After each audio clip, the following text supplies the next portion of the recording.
Don Pedro of Aragon arrives this night in Messina. He's very near. How many gentlemen have you lost in this action? A few. Well, the victory is twice itself when the achiever brings home full numbers. I find here that Don Pedro hath bestowed much honor on a young Florentine named Claudio. Ah, much deserved on his part. He hath poured himself beyond the promise of his age, doing. I pray you, is Signor Mountanto returned from the war, or no? I know none of that name, lady. What is he that you ask for, niece? My cousin means Signor Benedick of Padua. Oh, he is returned, and it's pleasant to see everyone. I pray you, how many has he killed and eaten in these wars? He hath done good service, lady, in these wars. He is a very valiant trencherman. He has an excellent stomach. A good soldier too, lady. And a good soldier to a lady. But what is he to a lord? A lord to a lord, a man to a man, stuffed with all honorable virtues. It is so indeed. He is no less than a stuffed man. But for the stuffing, well, we are all mortal. You must not, sir, mistake my niece. There's a kind of merry war betwixt Signor Benedick and her. They never meet, but there's a skirmish of wits between them. Alas, who is his companion now? He hath every month a new sworn brother. It's possible.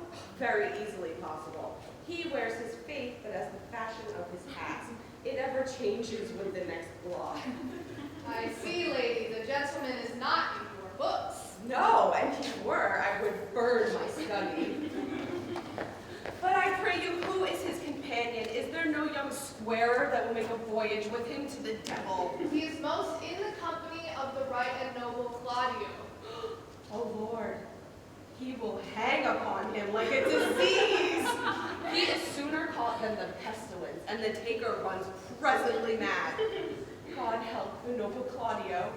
If he hath caught the Benedick, it will cost him £1,000 ere he be cured. I will hold friends with you, lady. Do, good friend. You will never run mad, niece. No, not till a hot January. Don Pedro's approach.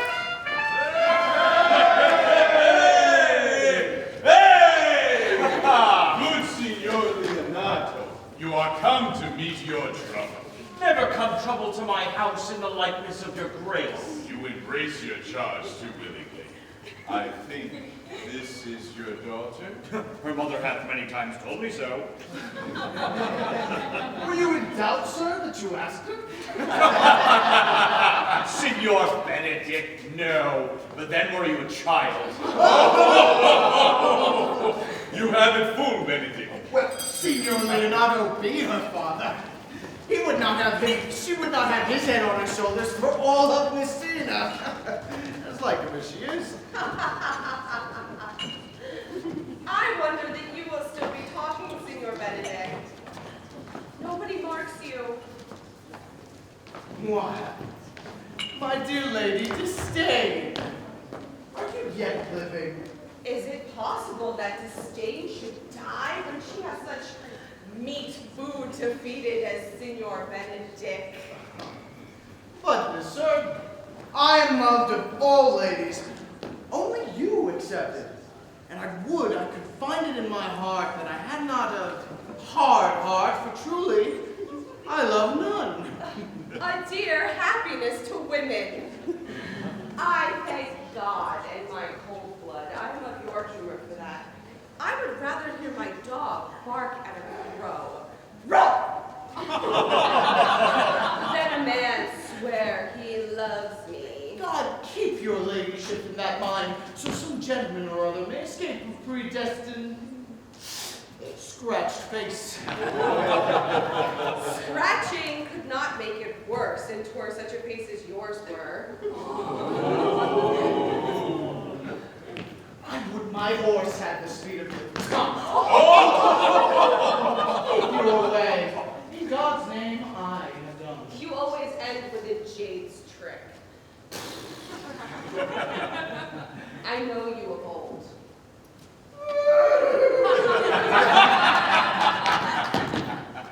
Signor Claudio and Signor Benedick, I tell my dear friend Leonato we shall stay here at the least a month, and he heartily prays some occasion may detain us long.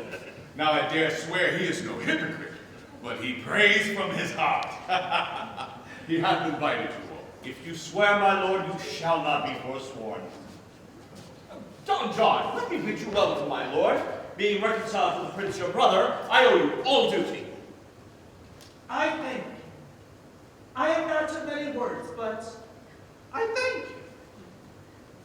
Please, your grace, lead on. Your hand, Leonato, will go together.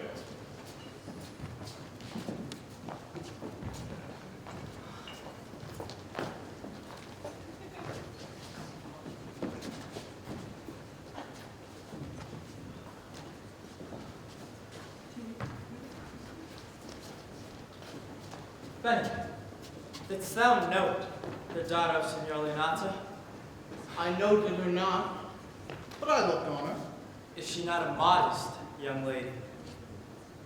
Do you ask me, as an honest man should do, for my simple, true judgment, or would you have me speak after my custom, as a professed tyrant to their sex? No, I pray thee speak in sober judgment. Why? If faith methinks she's too low for a high praise, too brown for a fair praise, and too little for a great praise. Only this commendation can I afford her, that she were other than she is, she were unhandsome.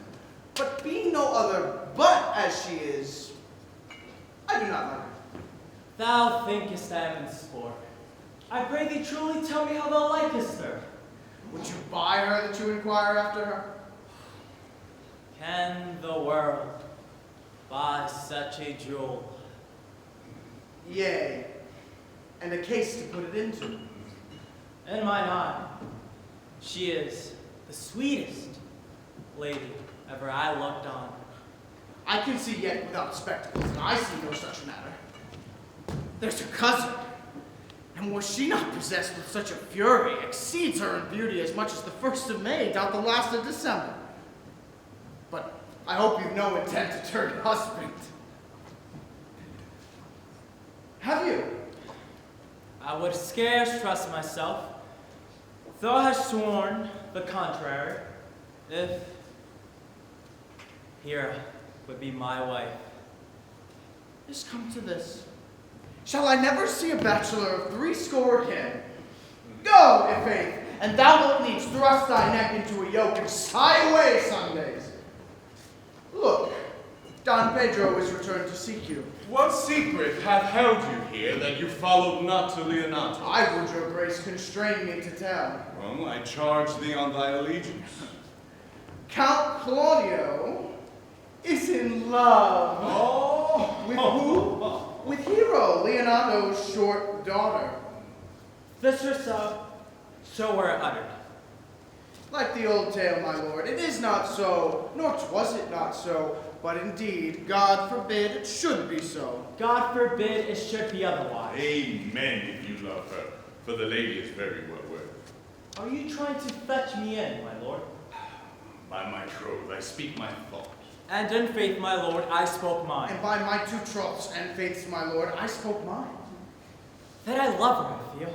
That she is worthy, I know. That I neither feel how she ought to be loved, nor know how she should be worthy, is the opinion that fire cannot melt out of me. I will die in it at the stake. Thou wast ever an obstinate heretic in the despite of beauty. And never can maintain his part when in the force of his will. That a woman conceived me, I thank her. That she brought me up, I likewise give her most humble thanks. But all women shall pardon me, because I will do myself the right to trust none. And the fine is, I will live a bachelor. I shall see thee, ere I die, look pale with love. With sickness, with anger, with hunger, my lord, not with love. Well, as time shall try. In time, even the savage bull doth bear the yoke. The savage bull may, but if ever the sensible Benedick bear it, pluck out the bull's horns and set them in my forehead, and let me be vilely painted, and in such great letters as they like, here is good horse for hire, let them signify under my sign, here you may see Benedick, the married man. this should ever happen, thou wouldst be torn. Nay, nay, nay. If Cupid had not spent all of his quiver in Venice, thou wilt quake for this shore. I look for an earthquake too, then. Well, in the meantime, good Signor Benedick, repair to Leonato's. Commend me to him. Tell him I will not fail him at supper, for indeed he hath made great preparation. I have almost matter enough in me for such an embassage. And so, I commend you. My liege, your highness now may do me good. My love is thine to teach. Teach it but how, and thou shalt see how apt it is to learn any hard lesson that will do thee good. Hath Leonardo any son, my lord? No child but Hero. She's his only heir. Dost thou affect her, Claudia? Oh, my lord, before we ventured into our recent battle, I looked upon her with a soldier's eye. Delight, but had a rougher task in hand than to drive liking to the name of love.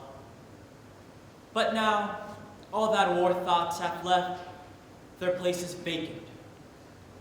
In their rooms come thronging, soft and delicate desires, all prompting how fair young Hero is, saying I liked her ere I went to wars.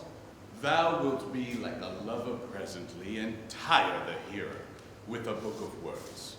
If thou dost love fair Hero, cherish it, and I will break with her and with her father, and thou shalt have her. Was not to this end that thou beganst to twist so fine a story? How sweetly you do minister to love. Then no love's grief by his complexion. But lest my liking might too sudden seem, I would have solved it with a longer treatise.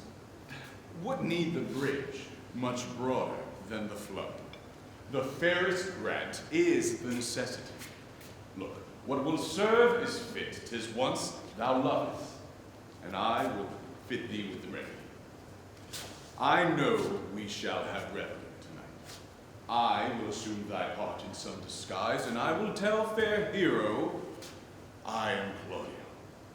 And in her bosom I will unclasp my heart and take her hearing prisoner with the force and the strong encounter of my amorous tale. Then, after, to her father will I break, and the conclusion is she shall be thine. In practice, let us put it presently.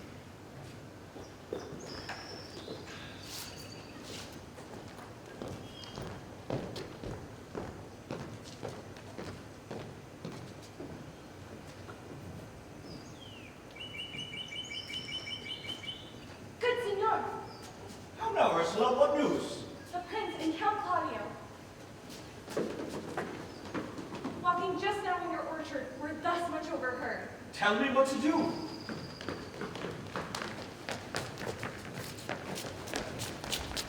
Count Claudio is in love with your daughter. The Prince means to acknowledge it this night in a dance. If he finds her recorded, he means to instantly break it to you.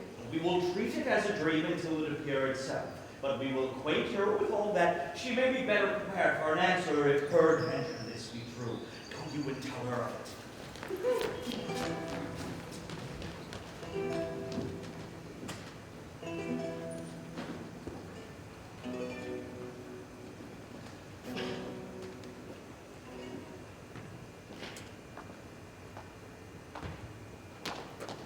My lord, why are you thus out of measure sad?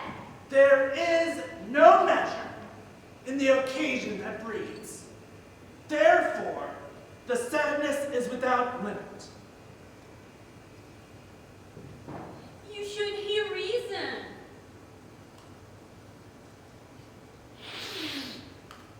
And when I have heard it, what blessing brings it? I cannot hide what I am. I must be sad when I have cause, and smile at no man's jests. Eat when I have stomach, and wait for no man's leisure. Sleep when I am drowsy, and tend on no man's business.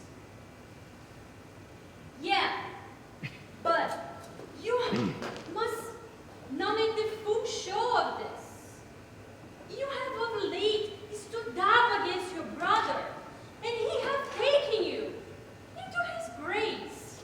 I had rather be a canker and a hedge than a rose in his grace. And it better fits my blood to be disdained of all it is. Though I cannot be said to be a flattering, honest man, it must not be denied that I am a plain, dealing villain.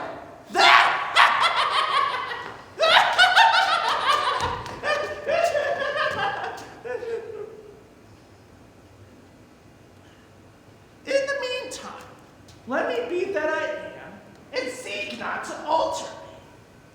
Can you make no use out of your discontent? I make all use of it, for I use it only. Who comes here? Ah, what news, Brasha? I came yonder from a great supper. The prince, your brother, is royally entertained by Leonato. And I can bring you intelligence of an intended marriage. Will it serve for any model to build mischief on?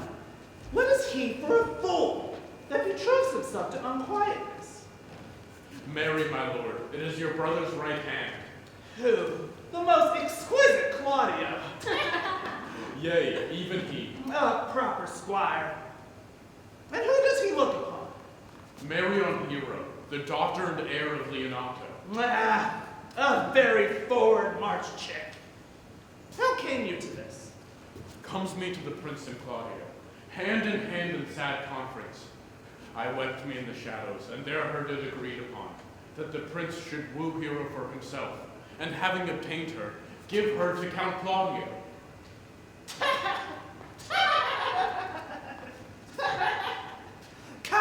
Come, let us thither.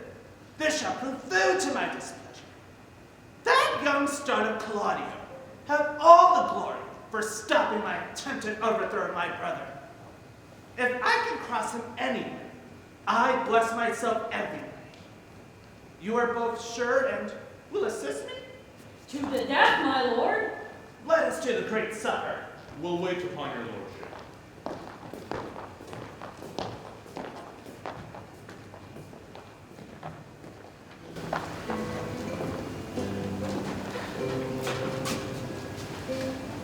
Was not Count John here at supper? I saw him not. How tartly that gentleman looks. I can never see him, but I am heartburned an hour after. He is of a very melancholy disposition. He were an excellent man that were made just in the midway between him and Benedick. The one is too like an image and says nothing, and the other ever more tattling. Then half of Signor Benedick's tongue in Count John's mouth, and half of Count John's melancholy in Signor Benedick's face. With a good leg and a good foot, uncle, and money enough in his purse, such a man could win any woman in the world if he could get her goodwill. Why, my troth, niece, thou will never get thee a husband if thou be so shrewd of thy tongue. I am on my knees every morning and evening. Lord, I could not endure a husband with a beard on his face.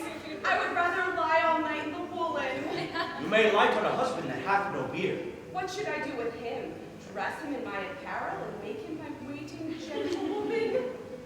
He that hath a beard is more than a youth, and he that hath no beard is less than a man, and he that is more than a youth is not for me, and he that is less than a man, well, I am not for him. No, I will end an old maid accused of bleeding bawdy men like apes to stray from the straight and narrow. Well then, go you into hell. No, but to the gates. And there will the devil meet me like an old cuckold with horns on his head and say, "Get you to heaven, Beatrice, get you to heaven. Here's no place for you, fades. So deliver I up my apes, then away to St. Peter for the heavens. He shows me where the bachelors sit, and there we live as merry as the day is long. Well, daughter, I trust you will be more easily ruled. Yes, babe, it is my cousin's duty to make curtsy and say, Father, as it please you. But for all that, cousin, let him be a handsome fellow. Otherwise, make another curtsy and say, Father, as it please me. Well, Beatrice, I do hope to see you one day fitted with a husband. Not till God made man of some other metal than earth. No, uncle, I'll none. Daughter, remember what I told you. If the prince do solicit you in that kind, you know your answer. If the prince be too important, tell him there is measure in everything, and so dance out the answer. The fault will be in the music, cousin, if you not be wooed in good time.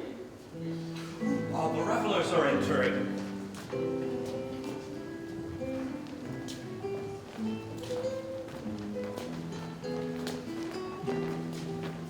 Lady, will you walk about with your friend? So you walk softly and look sweetly and say nothing. I'm yours for the walk and especially when I walk away. With me in your company? I may say so when I please. And when please you say so? When I like your favorite. Oh, speak low if you speak loud.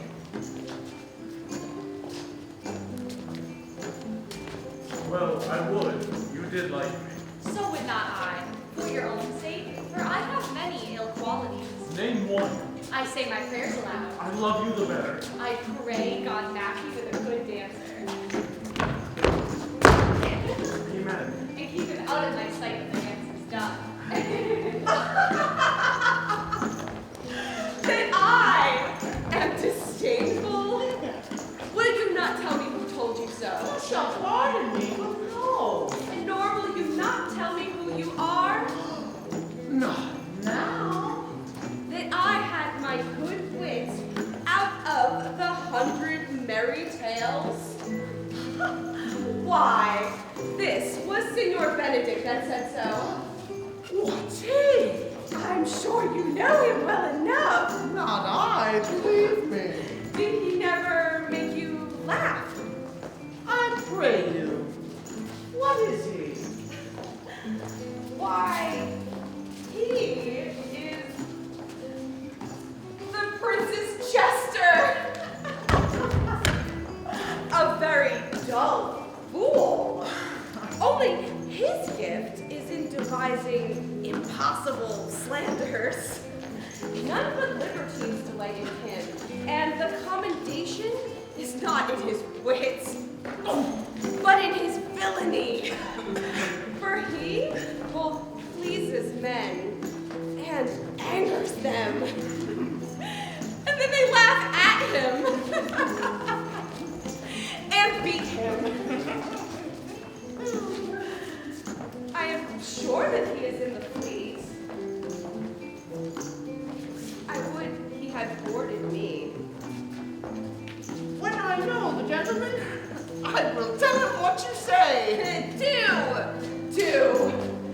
He'll but break a comparison or two on me, which, peradventure, not marked or not laughed at, strikes him into a melancholy.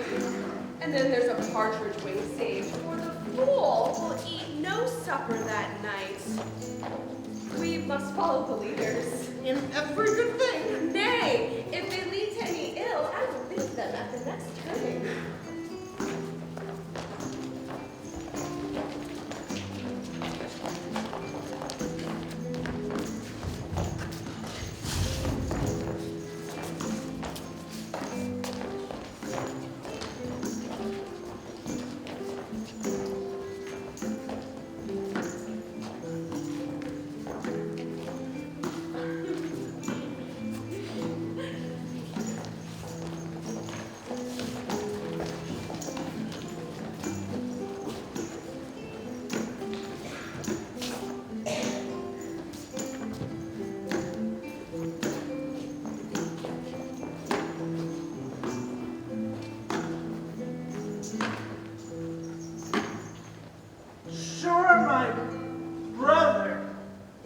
amorous on hero.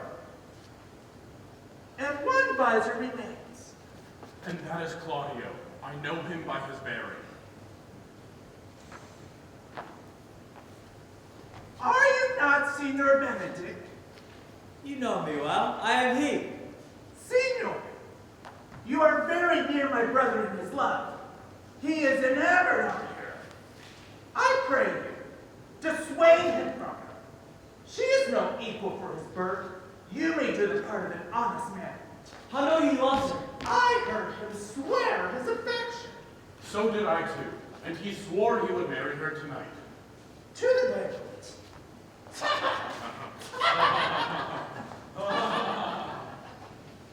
Thus I answer to the name of Benedick. But I hear these ill news with the ears of Claudio. 'Tis certain so. The prince woos her for himself. Friendship is constant in all other things. Safe in the office and the affairs of love. Therefore all hearts in love use their own tongues. Let every eye negotiate for itself and trust no agent. For beauty is a witch. Against whose charms faith melteth into blood. This is an accident of hourly proof, which I mistrust enough. Farewell, therefore, hero. Young Claudio. Yea, the same. Come, will you go with me? Whither? Even to the next one. The prince has got your hero. I wish him joy of her. Why, that's spoken honest, but did you think the prince would serve you thus? I pray you leave me. Oh, now you strike like the blind man. 'Twas the boy who stole your meat, now you'll beat the post. If it will not be, I'll leave you. Alas, poor hurt fowl. Now will he creep into sedges.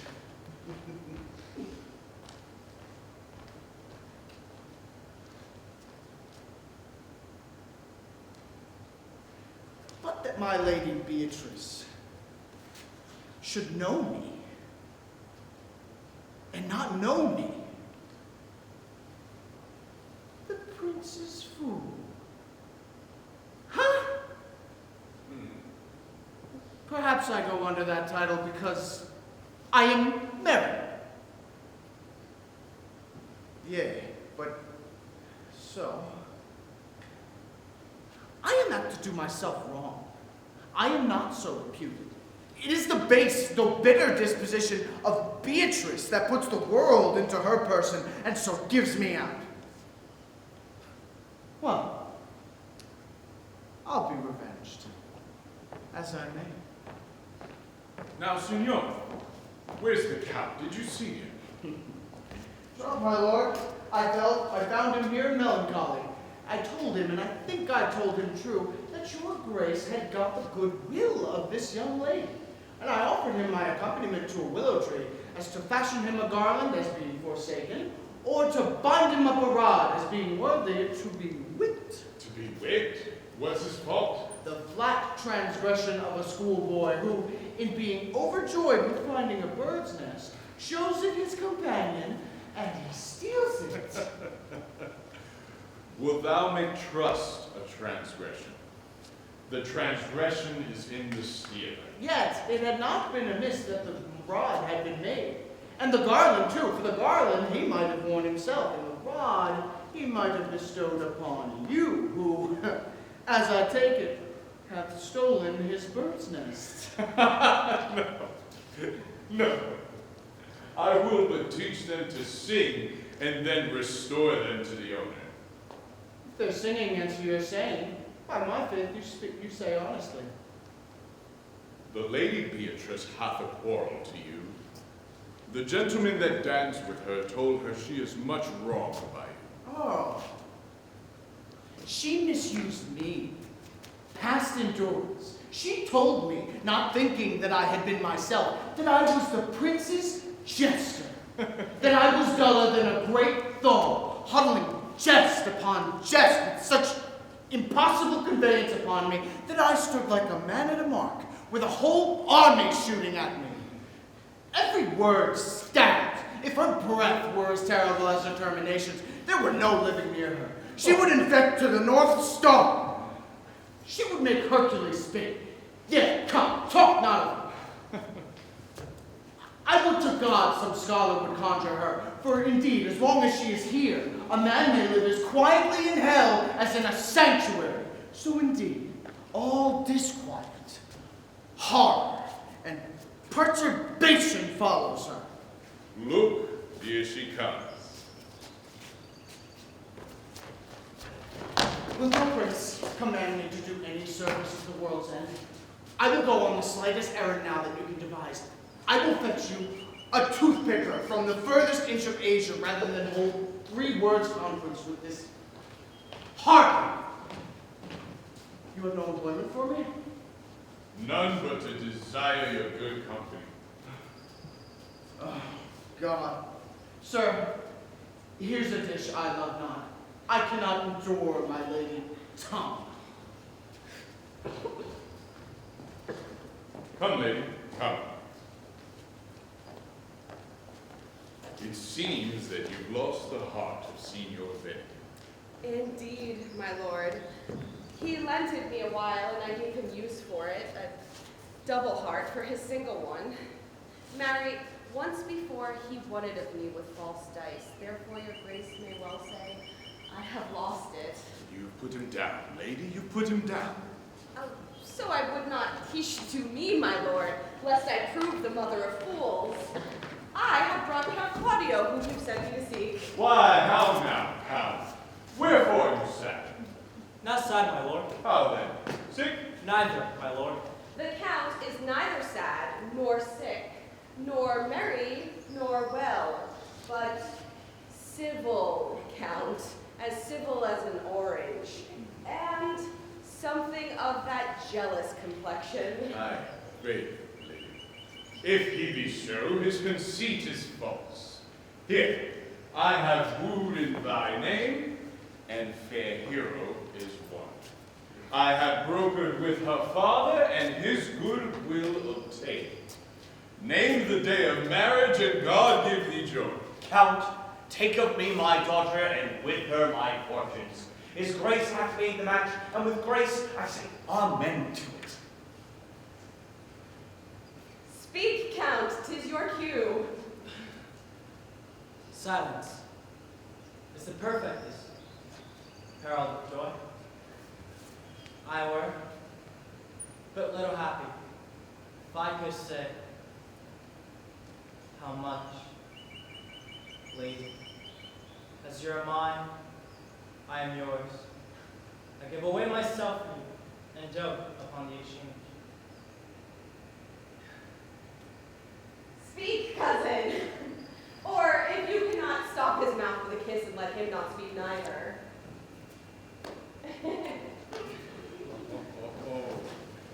In faith, lady, you have a merry heart.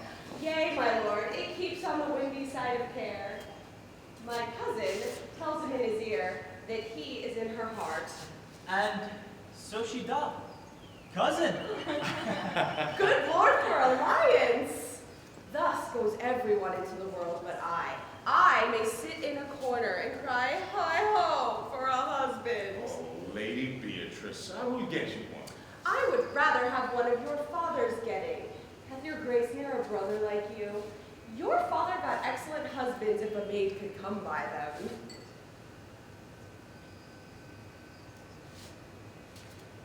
Will you have me, lady?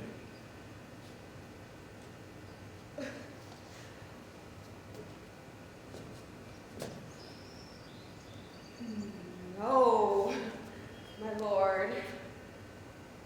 Unless I might have another for working days. Your grace is far too costly to wear every day. But I beseech your grace, pardon me, I was born to speak all mirth and no matter. Your silence most offends me.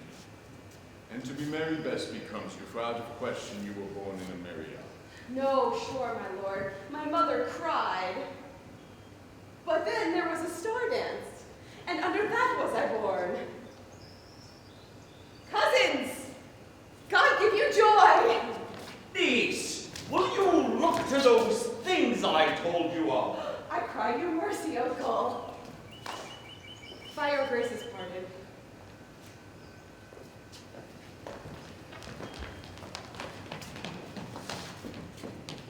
I mind good, the pleasant spirited lady. There's little of the melancholy element in her. She is never sad but when she sleeps, and not ever sad then. For I've heard my daughter say she often dreams of unhappiness and wakes herself with laughing. She cannot endure the tell of a husband. Oh, by no means. She mocks all of her wooers out of suit. She were an excellent wife of Benedick.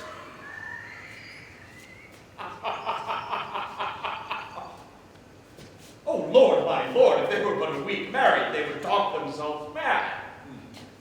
County Claudio, when mean you go to church? Tomorrow, my lord.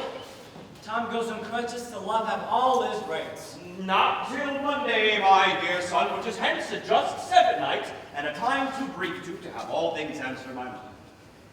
Come, Claudio. The time shall not go dully by us.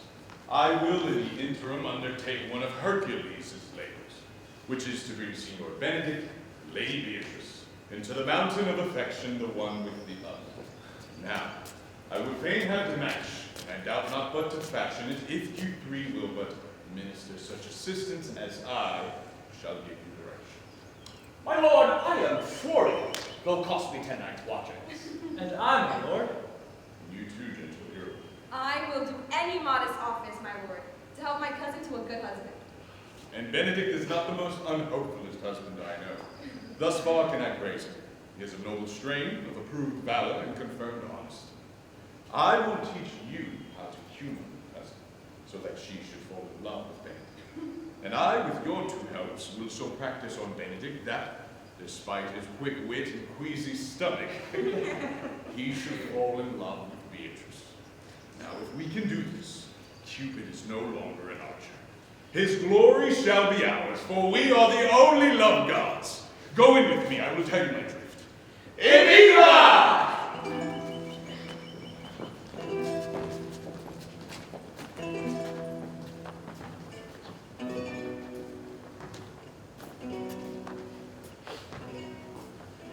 It is so.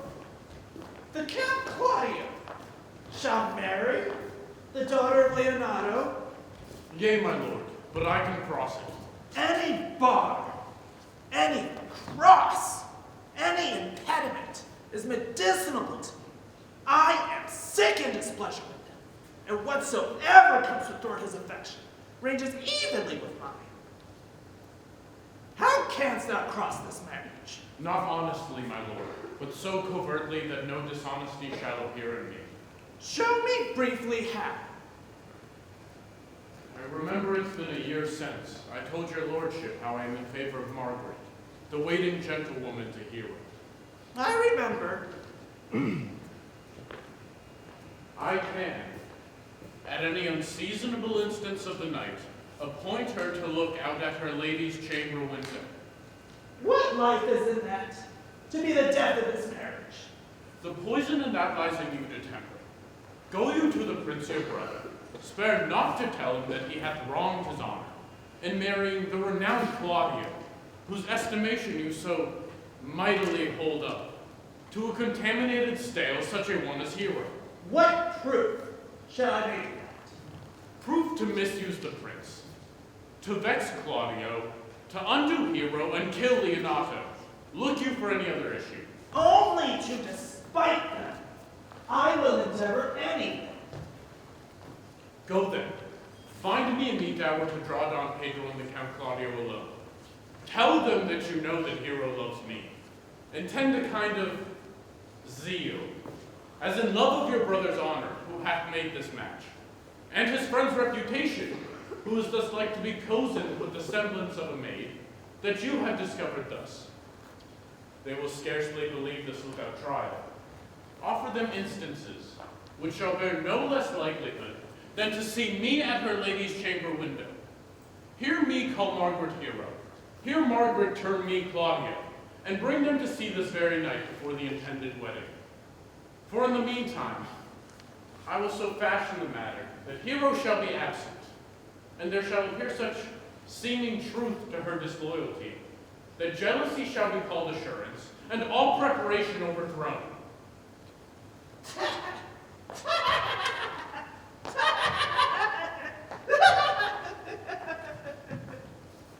Grow this to what adverse issue it can. I will put it in practice. Be cunning in the working thus, and thy fee is 1,000 talents. Be you constant in your accusation, and my cunning will not shame you. I will presently go learn their day of marriage.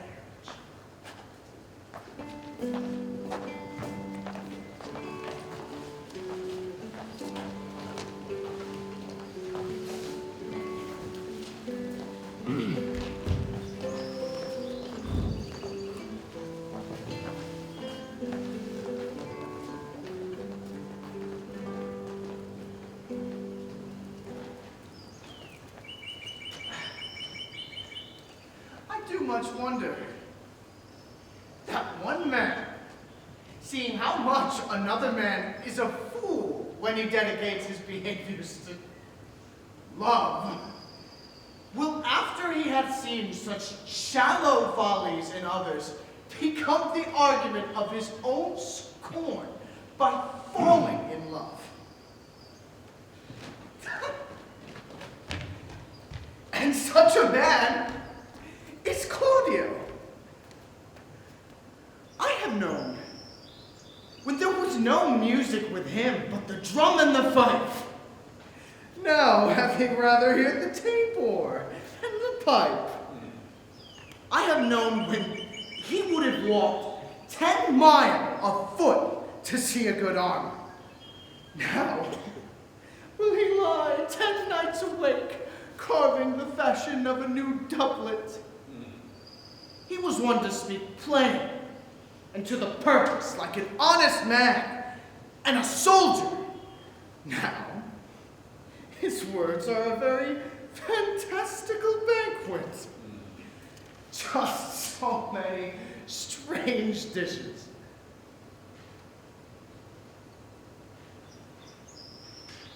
May I be so converted? And see with these eyes? I cannot tell. I think not. I will not be sworn. But I'll take my oath on it. Love shall never make me such a fool. One woman is fair, yet well, another is wise, yet I am, well, another virtuous, yet I am well. But till all graces be in one woman shall not come in my grace.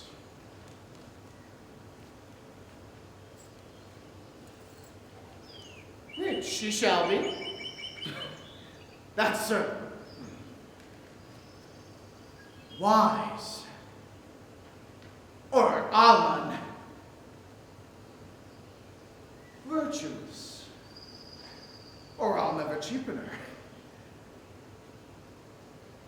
Mild, or come not near me. Noble, or not I for an angel.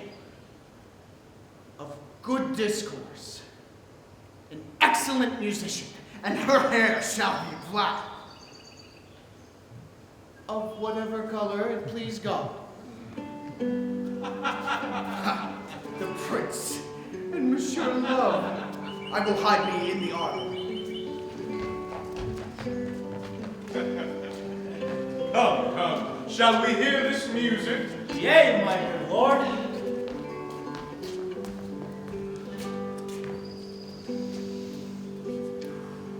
How still the evening is. As hushed on purpose to grace harmony. See you where Benedick hath hid himself. Oh, very well, my lord. Come, Balthasar, we'll hear that song again. I pray thee, sing and let me woo no more. Because you talk of wooing, I will sing, since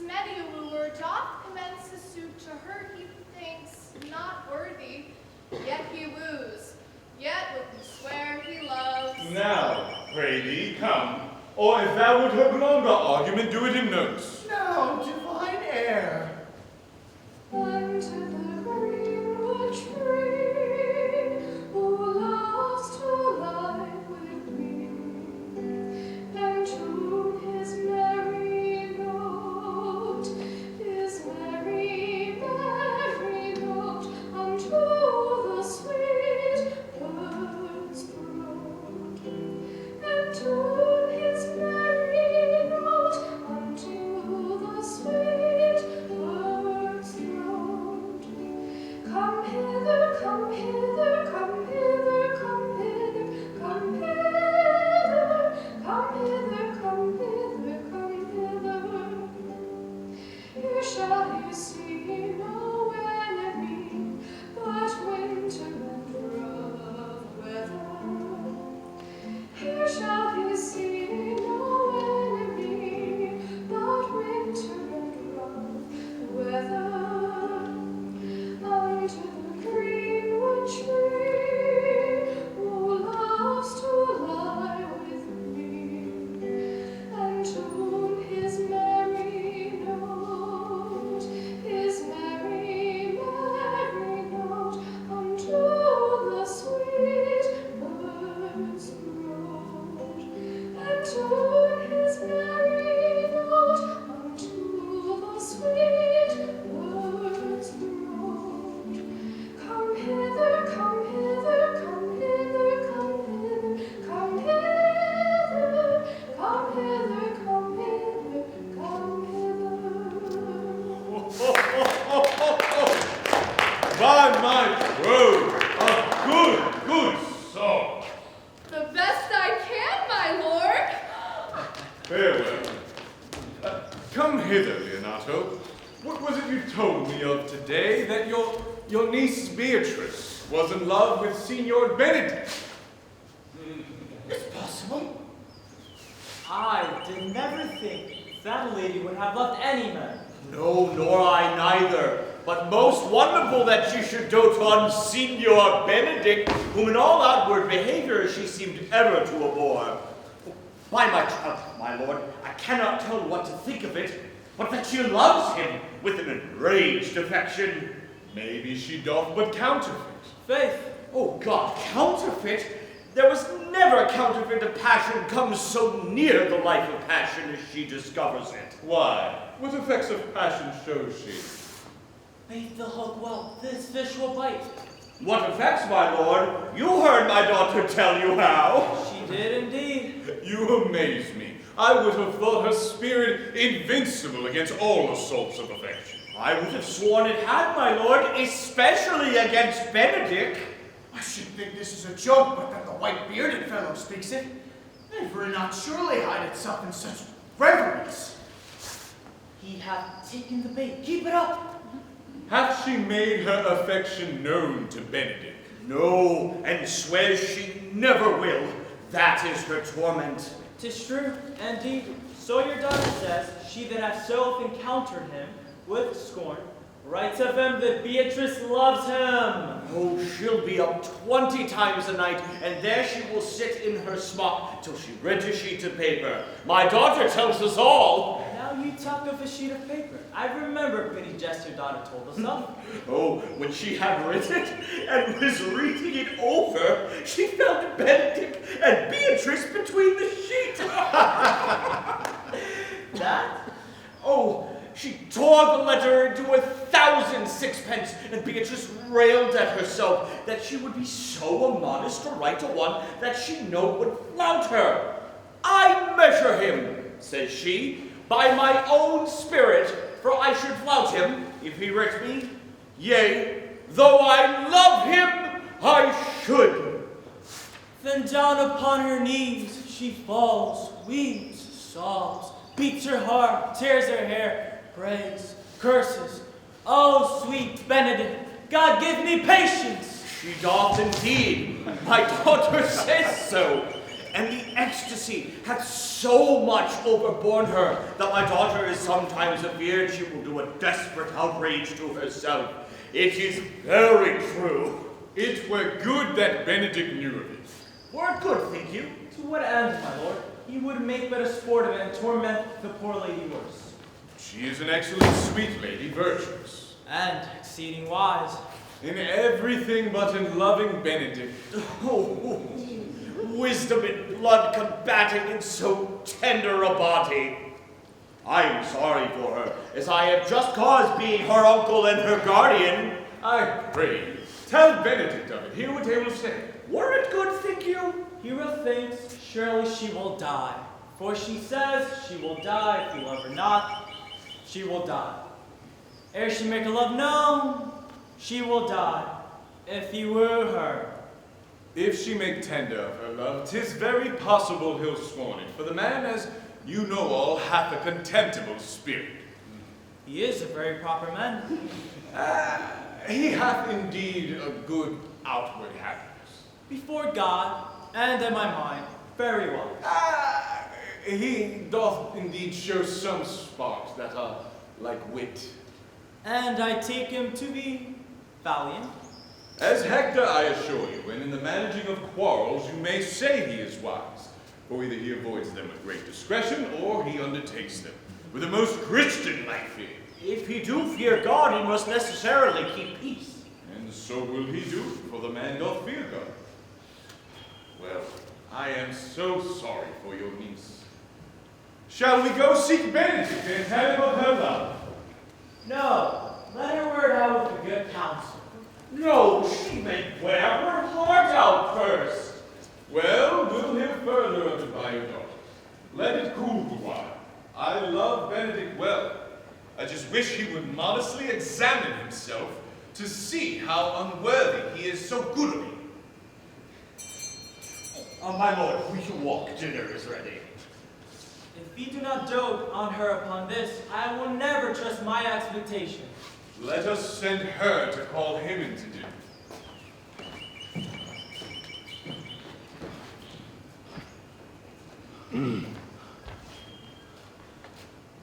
This can be no trick. The conference was sadly born.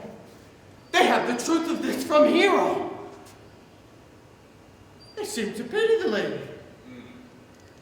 It seems her affections have their full bent. Love me? Why? It must be requited. I hear how I am censured. They say I will bear myself proudly if I perceive the love come from her. They say, too, that she would rather die than show any sign of affection. I could never think to marry. I must not seem proud. Happy are those that can hear the detractions and put them to mending. They say the lady is fair. 'Tis the truth. I can bear them witness. And virtuous. 'Tis so. I cannot reprove it. And wise. But for loving me.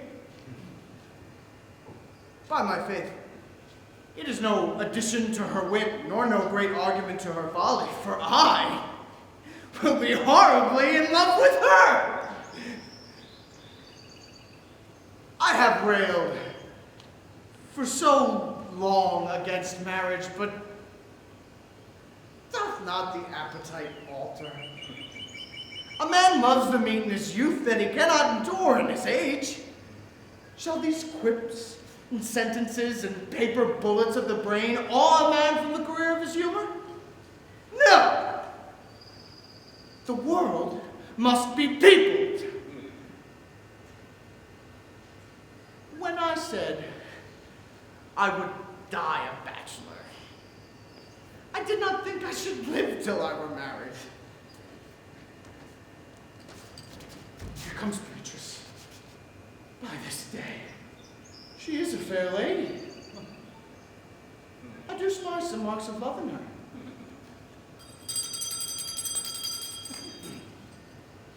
Under the greenwood tree, who loves to lie with me, and tune his merry.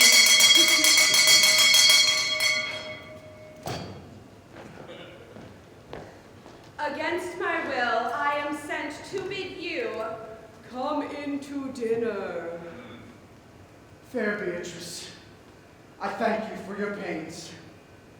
I took no more pains for those thanks than you take pains to thank me. If it had been painful, I would not have come. You take pleasure, then, in the message. Yea, just as you may take upon a knife's point and choke a dog withal. You have no stomach, senor? Well, Very well.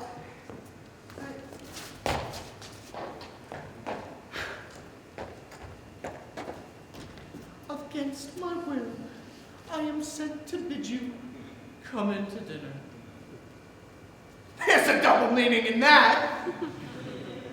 I took no more pains for those thanks than you took pains to thank me. Well, that's as much as to say, any pains that I take for you are as easy as thanks. If I do not take pity on her, I am a villain. If I do not love her, I am too hard-hearted. I will go get her picture.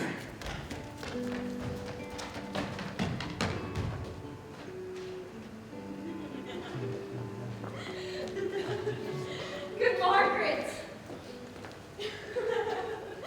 Run thee to the parlor. There shalt thou find my cousin Beatrice. Whisper her ear and tell her, I and Ursula walk in the orchard, and our whole discourse is all of her. Say that thou overheardst us, and bid her steal into the peach bower, where honeysuckles ripened by the sun forbid the sun to enter. There will she hide and listen our purpose. I will make her come, I warrant you presently. Now, Ursula, when Beatrice doth come, as we do trace this alley up and down, our talk must only be of Benedick. Let it be thy part to praise him more than ever man did merit. My talk to thee must be how Benedick is sick in love with Beatrice. Of this matter is little Cupid's crafty arrow bait that only wounds by hearsay.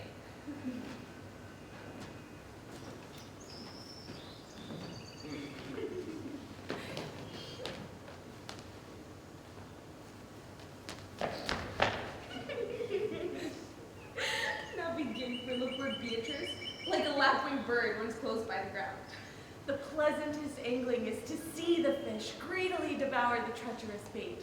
So angle we for Beatrice, going near her, that her ear lose nothing of the false sweet bait that we lay.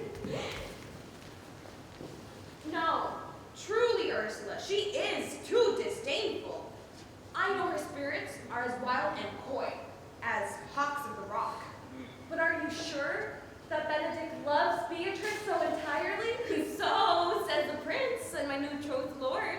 And did they bid you tell her of it, madam? They did okay me to tell her of it. But I persuaded them, if they love Benedick, to never let Beatrice know of it. Why did you so? Doth not the gentleman deserve as full as fortunate a bed as ever Beatrice shall count upon? Oh, God of love! I know he doth deserve as much as may be yielded to a man, but nature never framed a woman's heart of prouder stuff than that of Beatrice. Disdain and scorn, wide, sparkling in her eyes, and her wit values itself so high that to her all matter else seems weak. She cannot love. She is so self-endeared. Sure, I think so. And therefore, certainly, it were not that she knew Benedick's love, lest she make a sport at it. Why? You speak the truth.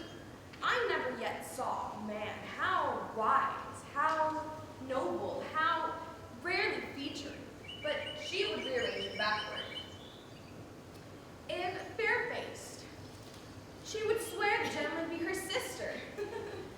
If tall, a lance, ill-headed. If low, an agate, finely cut. If speaking, why, a weather vane blown with all winds. So turns she every man inside out, and never gives the truth and virtue, which by simpleness and merit purchaseth. Sure, such carping is not commendable. No, but who dare tell her so? If I should speak, she would mock me. She would laugh me, press me to death with wit. Therefore, let Benedick like covered fire consume away in sighs. It'd be a better death than die with mocks, which is as bad as die with tickling. Yet tell her of it. Hear what she will say. No. Rather, I will go to Benedick and I will tell him to fight against his passion. And truly, I'll devise some honest slanders to stain my cousin with. One may not know how much an ill word may poison liking. Oh, do not do your cousin such a wrong. She cannot be so much without true judgment, having so swift and excellent a wit as she is prized to have, as to refuse so rare a gentleman as Signor Benedick. He is the only man of Italy, always excepted my dear Claudio. I pray you, be not angry with me, madam, speaking my fancy. But Signor Benedick, for shape, for bearing, argument, and valor, goes foremost in report through Italy. Indeed, he had an excellent good name. His excellence did earn it, ere he had it. When are you married, madam? Why, every day tomorrow. Come, go in. I'll show you these some attires and have thy counsel which is the best to furnish me tomorrow. She's lying, I warrant you have caught her, madam. If it proves so, then loving goes by halves. Some cupids kill with arrows, some with traps. What? Fire is in mine ears. Can this be true? Stand I condemned for pride and scorn so much? Contempt, farewell. Maiden pride, adieu. No glory lives behind the backs of such. Benedick, love on. I will requite thee, taming my wild heart to thy loving hand. If thou dost love, my kindness will incite thee to bind our loves up in a holy band. For others say thou dost deserve, and I believe it, better than reportingly.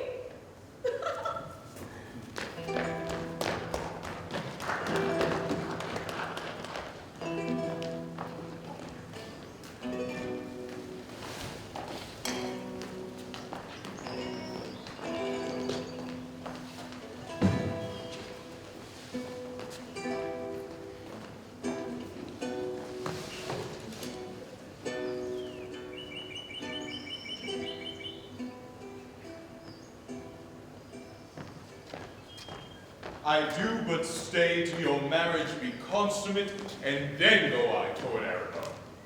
I'll bring you thither, my lord, if you'll vouchsafe. Nay, that would be as great a soil on your new gloss of marriage as to show a child his new coat and forbid him to wear it. No, I will only be bold with Benedick for his coming. Gallants.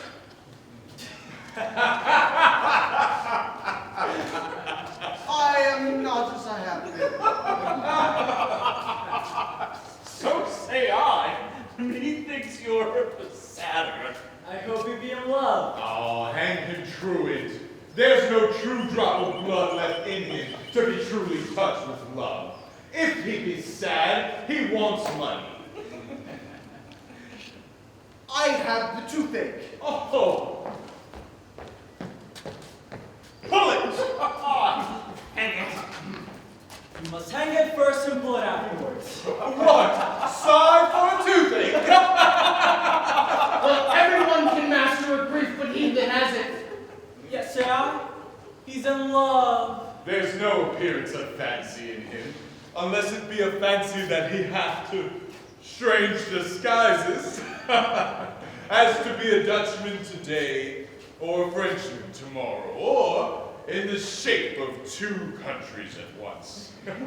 As a German from the waist downward all slops, or as a Spaniard from the hip upward no doublet.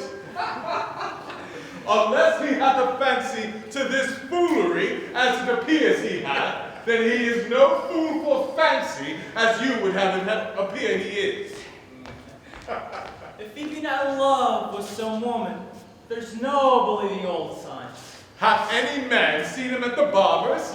Hey, but the barber's men have been seen with them. Indeed, he looks younger than he did by the loss of a beard. Hey, but I know who loves him. Ooh, that I would know too. And despite of all, dies for him. She shall be buried with her face upwards. Yet, it is no charm for the toothache. Old Signor, walk aside with me. I have studied 8 or 9 wise words which these hobby horses must not hear.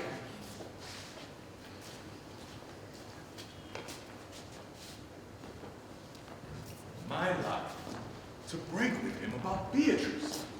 'Tis even so. Hero and Margaret have by this played their parts, and the 2 bears will not bite one another when they meet. My lord and brother, God save you. Good day, brother. If leisure served, I will speak with you. In private? If it please you, yet Count Claudio may hear, for what I may speak of concerns. What's the matter? Meet your lordship to be married tomorrow. You know he does. I know not that when he knows what I know. If there be any impediment, I pray you discover. You may think I love you not. Let that appear hereafter, and aim bitter at me. By that I now will manifest. For you see, my brother, I think he holds you well, and in dearness of heart hath hoped to effect your ensuing marriage. Surely suit, ill spent, and labor ill bestowed. Why, what's the matter? I came hither to tell you, and circumstances shortened, for she has been too long talking. The lady is disloyal. Who? Hero? Even she, Leonato's hero, your hero, every man's hero. Disloyal. The word is too good to pin on her wickedness. I could say she were worse. Think you of a worser title, and I will fit her to it. Wonder not to further warrant. If you will go with me, you will see her chamber window enter, even the night before her wedding day. May this be so. If I you will love not her think then, tomorrow wed her. But it would better fit your honor to change your mind. May this be so. I will not think it.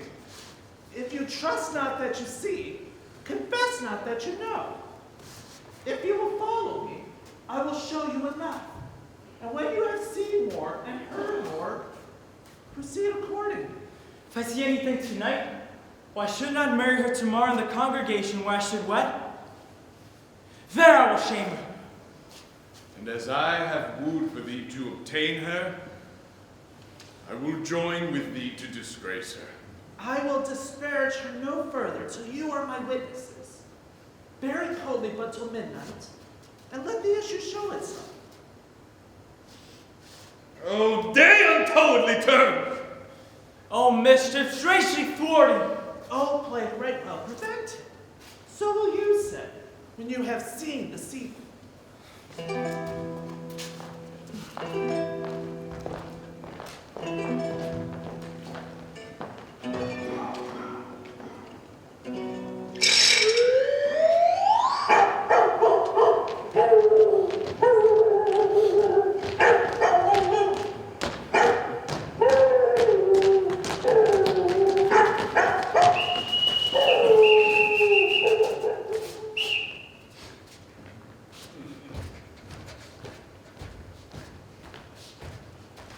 Are you good men and true? Yea, body and soul. Give them their charge, neighbor Dogberry.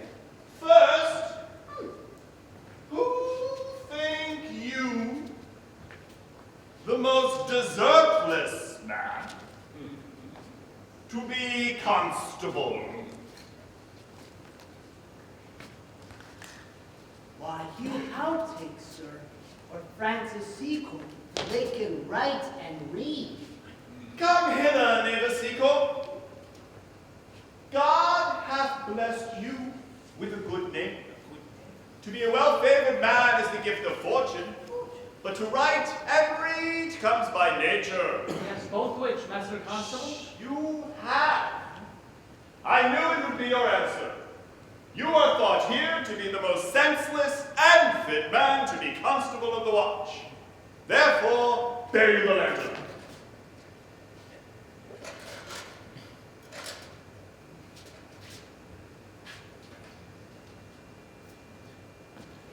This is your charge. You are to comprehend all vagrant men. You are to bid any man stand in the prince's name. But how, if he's not going to stand? Why then, take no note of him and let him go. And thank God you are rid of a knave. And if he will not stand when he is bidden, well then, he is none of the prince's subject. True. Very true. And they are to meddle with none but the prince's subjects. You are to make no noise in the streets. For the watch to babble and talk is most tolerable and not to be endured. Why, we would rather sleep than talk. We know what belongs to a watch.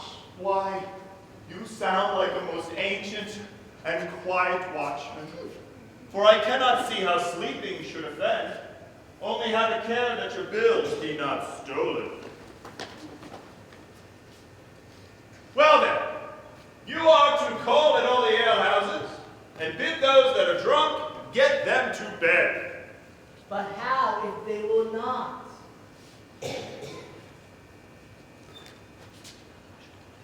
Why then wait until they are sober. If they then not make you the better answer, you may say they are not the men you took them for. Well, sir. If you meet a thief, you may, by virtue of your office, suspect him to be no true man. And the less you meddle with such men, why, the more is for your honesty. Why, if we know him to be a thief, shall we not lay our hands upon them? Truly, by your office you may, but I think those that touch pitch shall be defiant. The most peaceable way for you, if you do take a thief, is to let him show you who he is and have him steal out of your company. You have always been called a merciful man, but... Ah, truly, I would not hang a dog, much more a man that had any honesty in him. Yes, and if you hear a child cry out in the night, you must call to the nursemaid and bid her still it.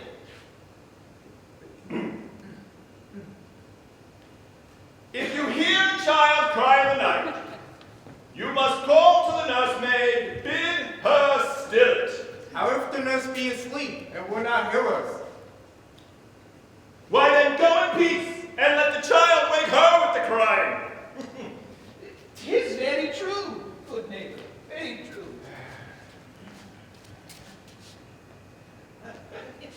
This is the end of the charge. Well, good neighbors, good night. And if there be any matter of way chances, call up me. Keep each other's fellows' counsel and your own. And good night. And good night. And good night. And good night. And good night. And good night. Come, neighbor. Well, masters, you hear our charge. Let us sit there upon this church bench till 2, then... Oh,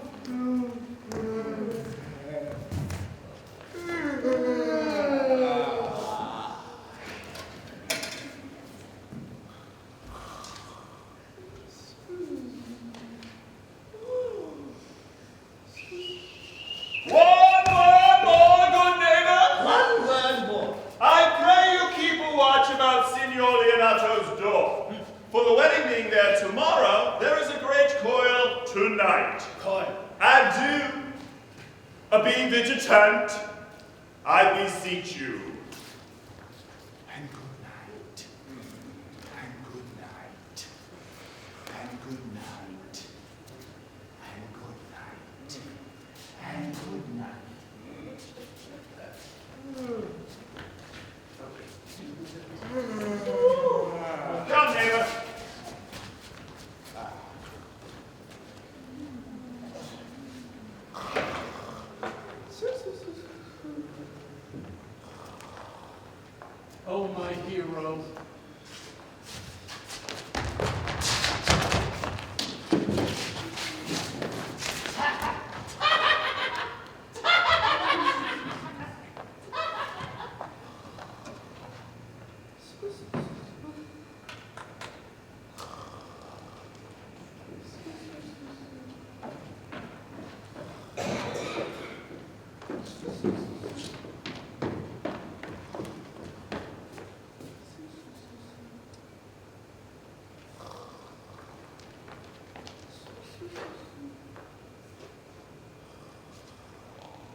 These masters yet and clothes.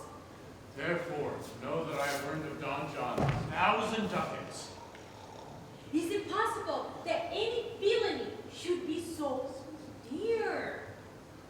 Thou shouldest rather ask if it were possible any villainy should be so rich.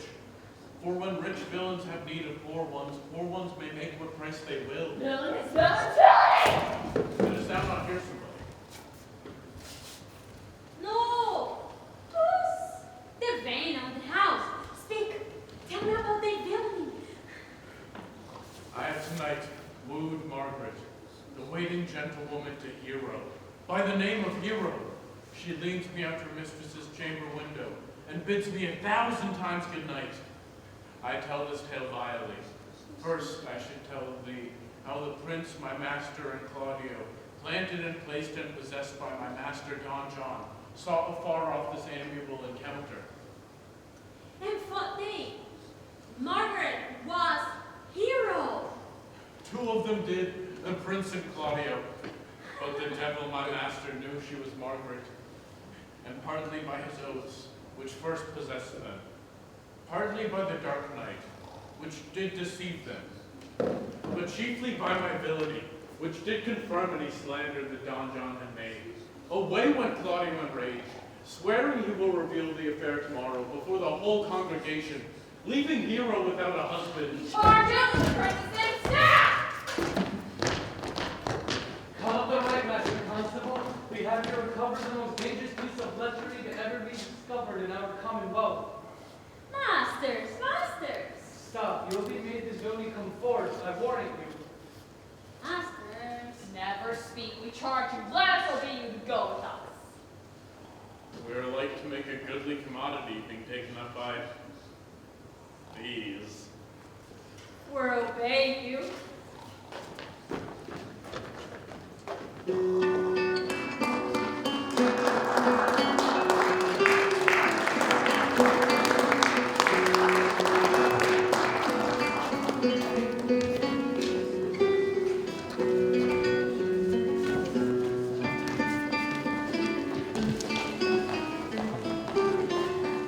Ow! Good, Ursula. Go wake my cousin Beatrice and desire her to rise. I will, lady, and bid her come hither. Well.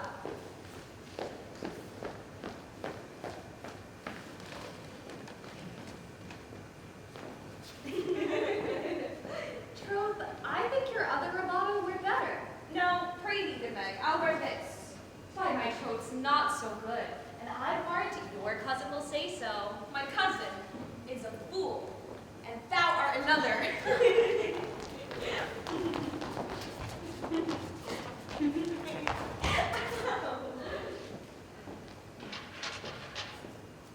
I like the new tire with an excellent theme, if the hair were a thought rounder. And your gown is a most rare fashion, I think. I saw the Duchess of Milan's gown that they praised so. Oh, that exceeds, they say.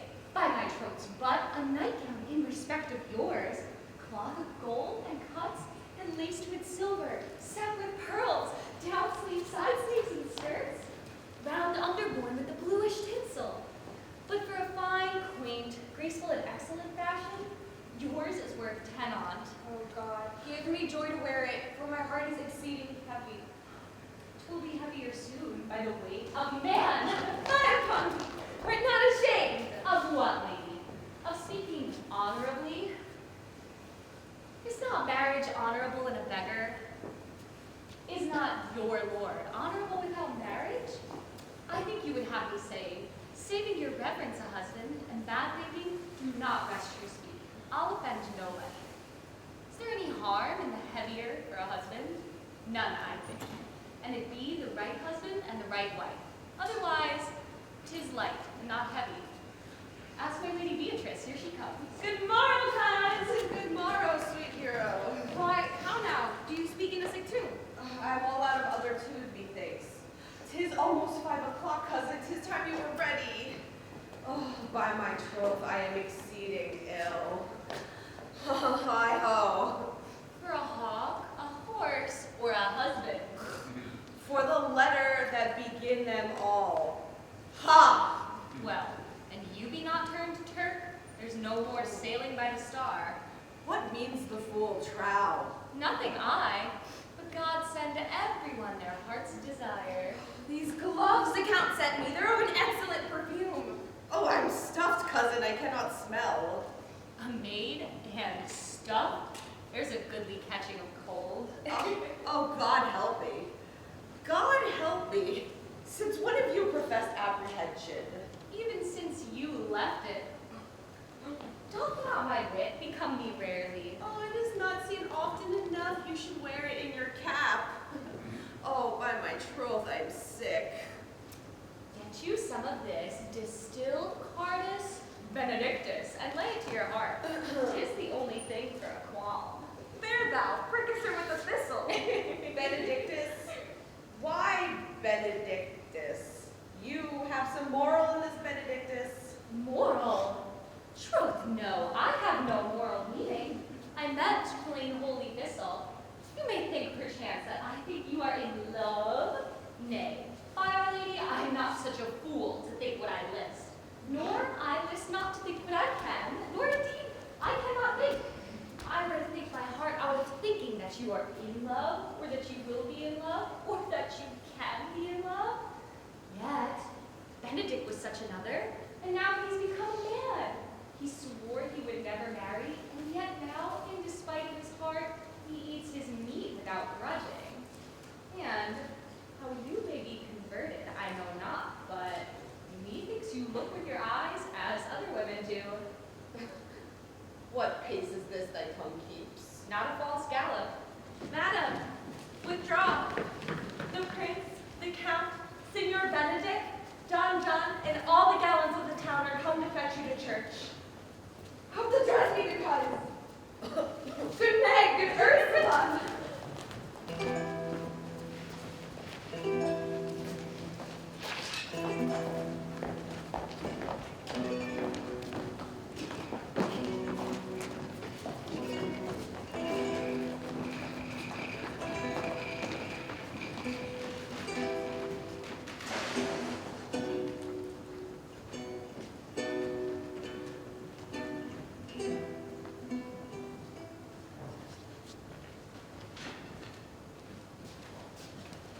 What would you with me, honest neighbor? Marry, sir, I would have some confidence with you about a matter that discerns you nearly. Brief, I pray you, for you see it's a busy time, isn't it? Marry, this it is. Indeed, it is, sir. What is it, my good friends? Goodman Verges, sir, speaks. Yes, I thank God that I am as honest as any man living, and no one is more honest than I. Comparisons are odorous. How brass, Verges? Neighbors, you are tedious. Tedious? Why, it pleases your worship to say so. Yeah. But we are just the poor Duke's officers. Now, were I as tedious as a king, I could find it in my heart to bestow it all on your worship. All thy tediousness on me? Yea, and 'twere £1,000 more than 'tis. For I hear as good exclamation on your worship as any other man in this city. And though I be but a poor man, I'm glad to hear it. And so am I'm afraid to know what you have to say. Very, sir, I'll watch tonight. Accepting your worship's presence, hasten a couple of errands to me, as any in Messina. Sir, I must leave. But our watch, sir, hath indeed comprehended 2 auspicious persons, and we would have them examined before your worship this very morning. Take their examination yourself and bring it me. I am in great haste, as it may appear unto you. It shall be suffrages. Drink some wine ere you go. Fare thee well. Sir, they say for you to give your daughter to her husband. I will wait upon them. I am ready.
messenger to Francis Seacoast.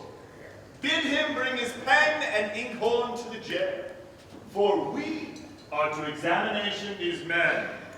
And we must do so wisely. We shall spare for no wit, I warrant you, and here's that will drive some of them to a non-com. Only get the learned writer to take down our excommunication and meet me at the jail. Jail. At the jail. Jail.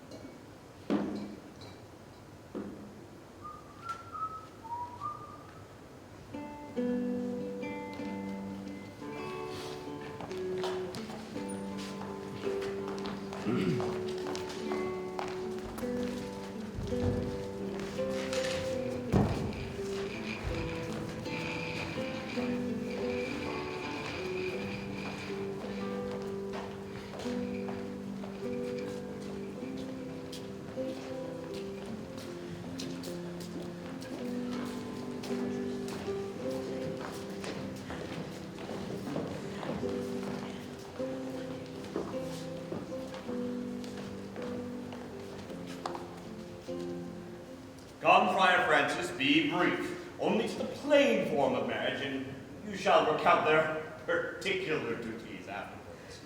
You come hither, my lord, to marry this lady. No. To be married to her, Friar, you come to marry her.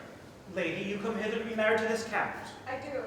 If either of you know any inward impediment on why you two should not be conjoined, charge you on your soul to utter it. Know you of any, hero? None, my lord. Know you of any count? I dare make his answer none. Oh, what men dare do. Come now. Interjections? Why, some be of laughing as... Stand thee by, friar. Father, by your leave, will you with free unconstrained soul give me this maid your daughter? As freely, son, as God did give her me. And what have I to give you back, whose worth may counterpoise this rich and precious gift? None, unless you render her again. Sweet prince, you learn me noble thankfulness. Now, Leonardo, take her back again.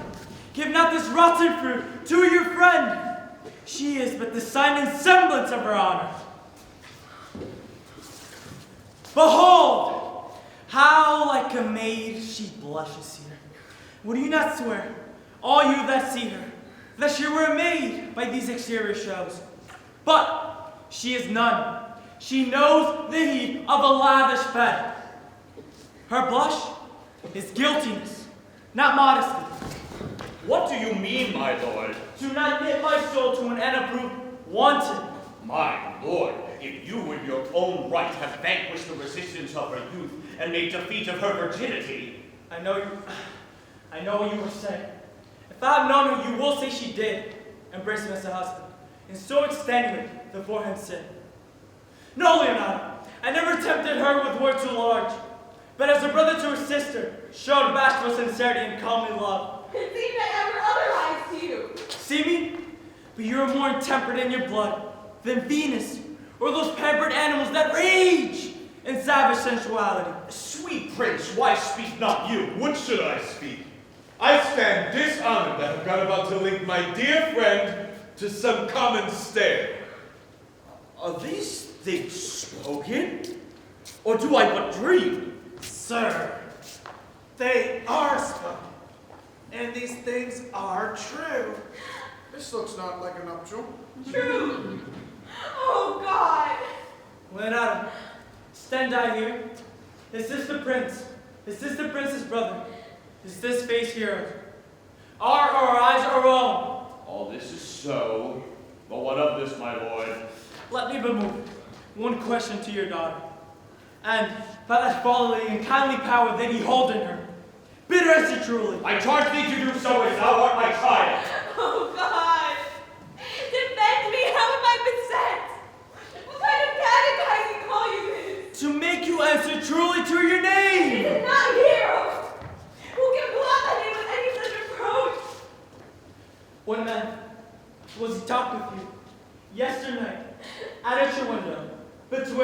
12 and 1.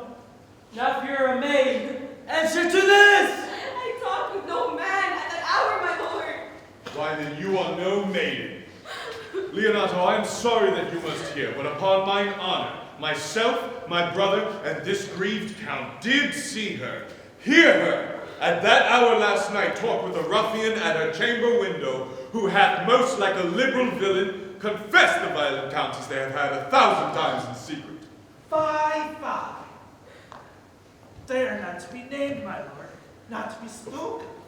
There is not chastity enough in language, without offense to utter them. Thus, pretty lady, I am sorry for thy much misgovernment. Oh, here. Fare thee well. Most foul, most fair. Farewell! Hath no man's dagger here a point for me? Oh, why, how now, cousin? Wherefore sink you down? Come, let us go. These things come thus to light. Smother her spirits.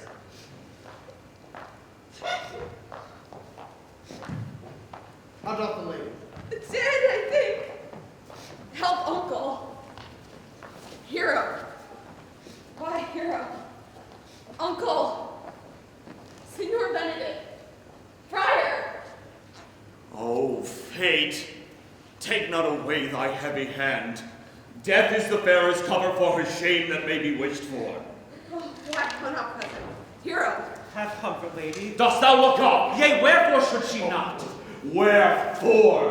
Why doth not every earthly thing cry shame upon her? Could she here deny the story that is printed in her blood? Do not live, hero. Do not open thine eyes. Patience, Signor, patience. For my part, I am so attired in wonder, I know not what to say. Oh, on my soul, my cousin is belied. Lady, were you her bedfellow last night? No, truly not. Although until last night, I have this 12-month been her bedfellow. Confirmed. Oh, that is stronger made, which was before barred up with ribs of iron. But the princess lie, and Claudio lie, who loved her so, speaking of her foulness, washed it away with tears. Hence from her, let her die! Hear me, little, for I have only been silent so long and given way to this course of fortune.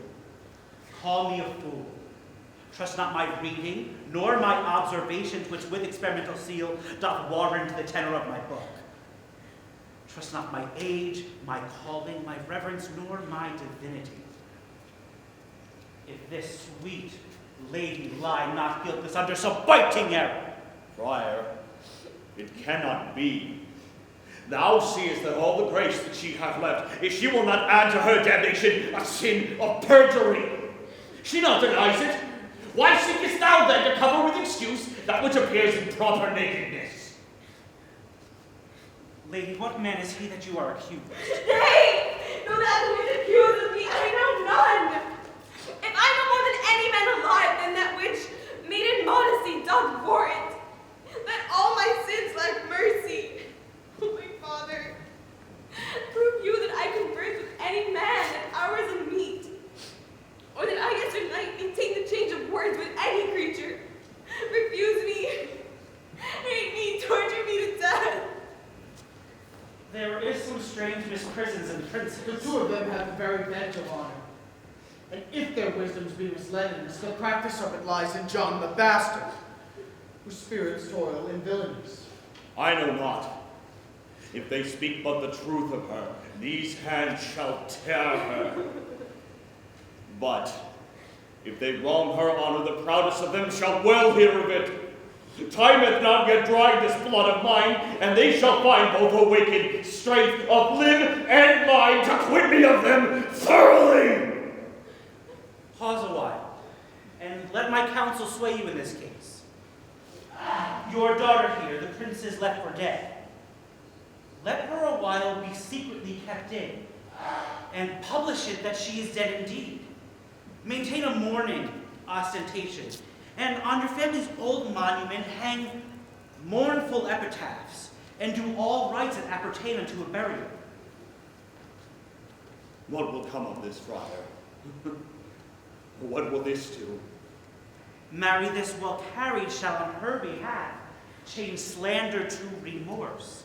So will it fare with Claudio when he shall hear that she died upon his word. And if it not sort well, you can conceal her as best befits her wounded reputation in some reclusive and religious life, out of all sights, minds, tongues, and injuries. Signor Leonardo, let the friar advise you. Being that I flow in grief, the slowest twine may lead me. 'Tis well consented, presently away. Come, lady, die to live. Your wedding day is perhaps prolonged. Have patience and endure.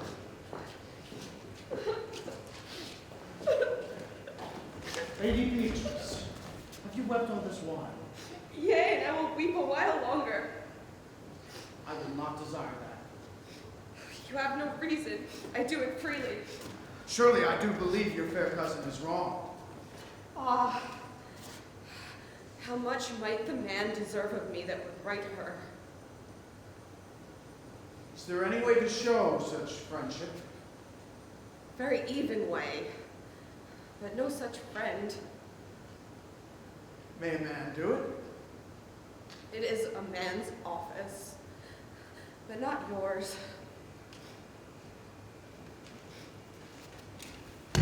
I do love nothing in the world so well as you. Is not that strange? As strange as the thing I know not. It were possible for me to say I love nothing so well as you. But believe me not. And yet I lie not. I confess nothing. Nor I deny nothing. I'm sorry for my cousin. By my sword, Beatrice, thou lovest me. Do not swear and eat it. I will swear by it that you love me, and I will make him eat it that say I love not you. Will you not eat a word? With no sauce that can be devised to it. I protest. I love thee. Why then, God forgive me. What offense, sweet Beatrice? You have stayed me in a happy hour. I was about to protest that I loved you. And do it with all thy heart. I love you with so much of my heart that there is none left to protest. Come. Bid me do anything for thee.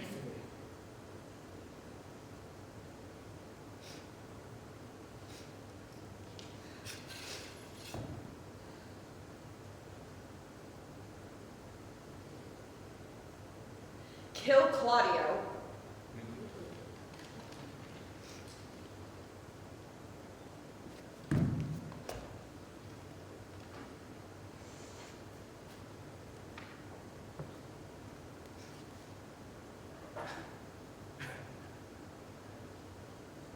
Not for the wide world. You kill me to deny it. Farewell. Tell us, sweet Beatrice. I am gone though I am here. There's no love in you. Nay, I pray you let me go. Beatrice. In faith I will go. We'll be friends first. You dare easier be friends with me than fight with my enemy. Is Claudio thine enemy? Is he not approved in the height of villain that had slandered, scorned, dishonored my kinswoman? Oh, that I were a man. What, bear her in hand until they come to take hands, and then with public accusation, uncovered slander, unmitigated rancor. Oh God, that I were a man! I would eat his heart in the marketplace. Hear me, Beatrice. Talk with a man out of window. A proper saying. Nay, but Beatrice. Sweet hero. She is wronged. She's slandered. She's undone. Beatrice. Princes and counties. Surely a princely testimony. A goodly count. Count Comfect. A sweet gallant, surely. Oh, that I were a man for his sake. Or that I had any friend that would be a man for my sake. But manhood is melted into courtesies, valor into compliment,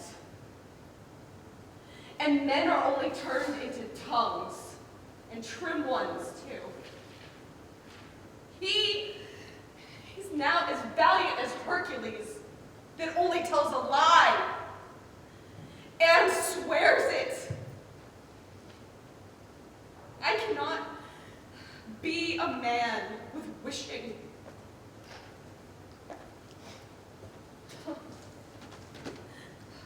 Therefore I will die a woman with grieving. Tarry, good Beatrice. By this hand I love you. Use it for my love some other way than swearing by it. Think you in your soul that Count Claudio hath wronged Hero? Yea, as sure as I have a thought or a soul. Enough.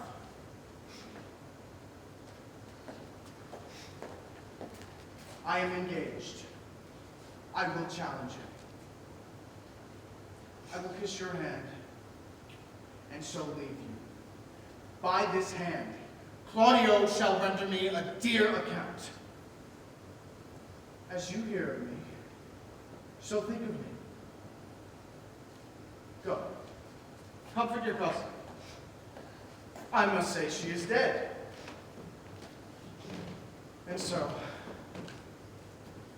farewell.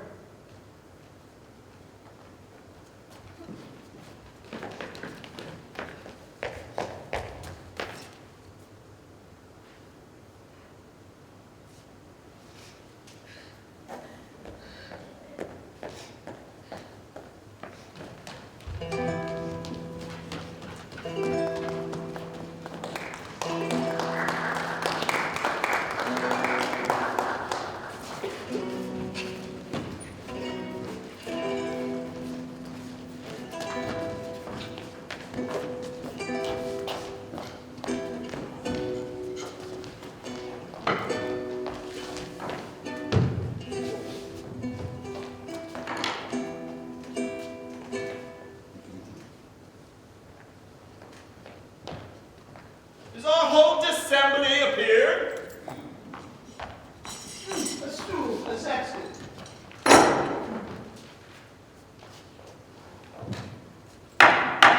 Which be the malefactors?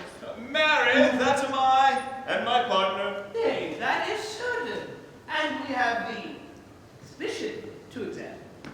But which are the offenders to be examined? Let them come before the master constable.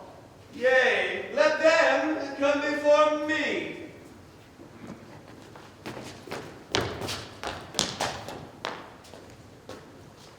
What is your name? Horatio. Pray thee, write down Bo, Ra, Chi, O.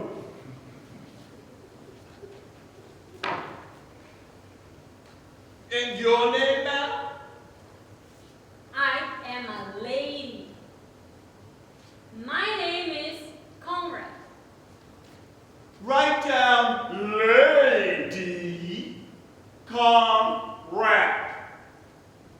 It is thought that you are both false names. Sir, I say to you that we are none.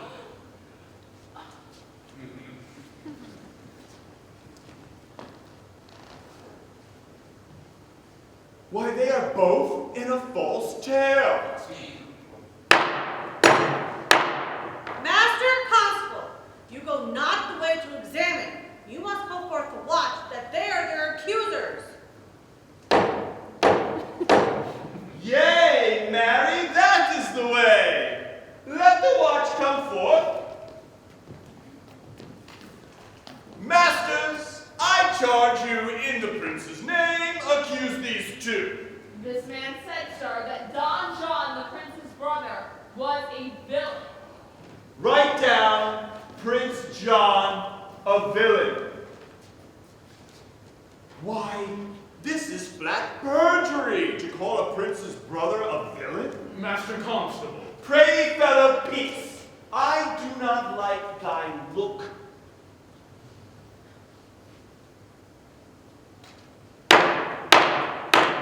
What? You heard him say else. Maybe that he has 1,000 ducats of Don John for accusing Lady Hero wrongfully.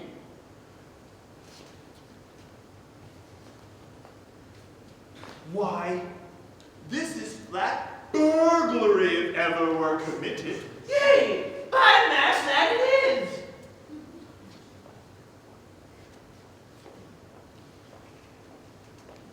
What else, fellow? And that Count Claudio did mean upon his very words to disgrace Lady Hero before the whole assembly and not marry her. O villain, thou shalt be condemned into everlasting redemption for this. What else? That is all.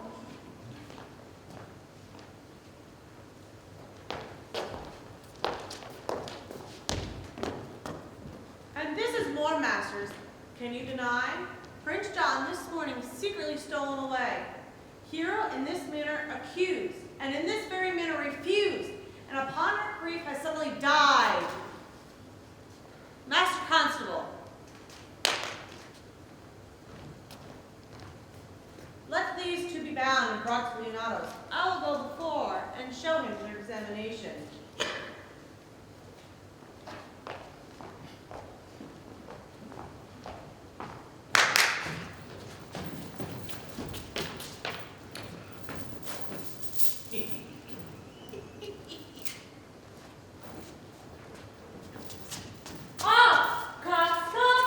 Come bind her.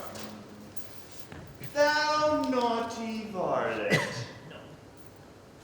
You are an ass! Dost thou not know my place? Dost thou not suspect my years? Oh, were he here to write me down an ass? But masters, remember that I am an ass. Though it not be written down, let's not forget that I am an ass. Bring them away.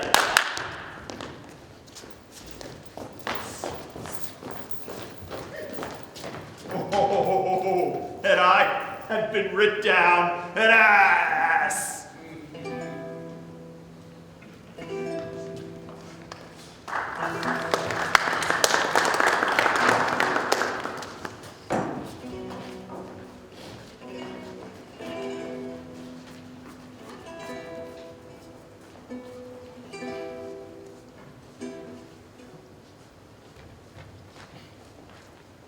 See, here comes the man we came to seek. Now, senor, what news? Came to seek you both. We have been up and down to seek thee. For we are high-proof melancholy, and would have a thing beaten away. Wilt thou use thy wit? It is in my scabbard. Shall I draw it? As I'm an honest man, he looks pale. Art thou sick or angry? By this light he changes more and more. I think he be angry indeed. Shall I speak a word in your ear? You are a villain. I jest not. You have killed a sweet lady, and her death shall fall heavy upon you. Let's hear from you. Well, I will meet you, so I may have good cheer. Fare you well, boy. You know my mind. Your Grace, for your many courtesies, I thank you. I must discontinue your company. Your brother, the bastard, is fled from Messina. You have among you killed a sweet and innocent lady. For my Lord Blackbeard there, he and I shall meet. Until then, peace be with him.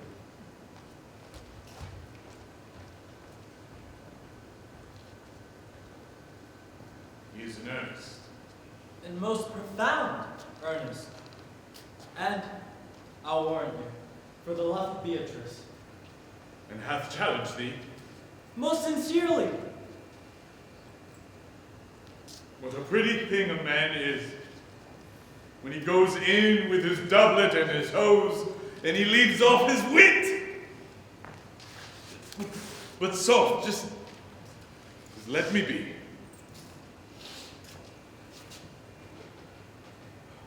Look up, my heart,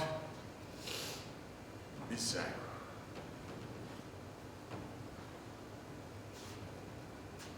But did he not say that my brother has fled?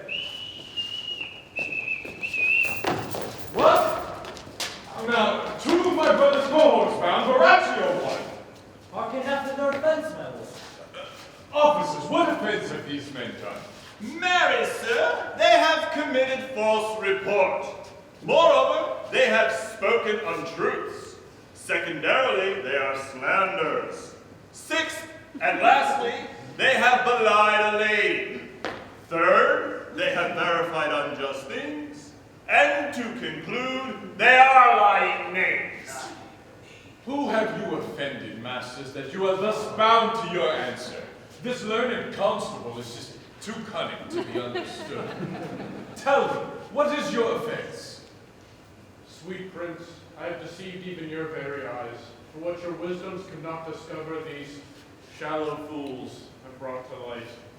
Who in the night overheard me confessing to this lady, how Don John, your brother, incensed me to slander the lady hero, how you were brought into the orchard and saw me court Margaret in hero's garments, how you disgraced her when you should marry her. My villainy they have upon record, which I had rather seal with my death than repeat over to my shame. The lady is dead upon mine and my master's false accusations, and briefly I desire nothing but the reward of a villain. Runs not this speech like iron through your blood? I've drunk poison whilst he uttered it. But did not my brother set thee unto this? Yea, and paid me richly for the practice of it. Oh, he is composed and framed of treachery, and he fled upon this villain. Oh, sweet hero. Now thy image doth appear in the rare semblance that I left at first. Come, bring away the plaintiffs. By now, our sexton hath reformed Signor Leonardo of the matter. And masters, when time and place shall serve, let it be known that I am an ass. Here comes Master Signor Leonardo and the sexton. Which is the villain? Let me see his eyes, so when I note another man like him, I may avoid him. Which of these is he? If you would know your wronger, look on me. Art thou the slave that with thy breath hast killed my innocent child? Yea, even I alone. No, not so, villain, thou beliest thyself. Here stand a pair of honorable men. A third is fled that had a hand in it. I thank thee, princess, for my daughter's death, recorded with your high and worthy deeds. 'Twas bravely done if you bethink you of it. I know not how to bring your patience, yet I must speak. Impose, choose your adventure self. Impose me to what penance your invention can lay upon my sin. Yes, sinned I not, but am mistaken.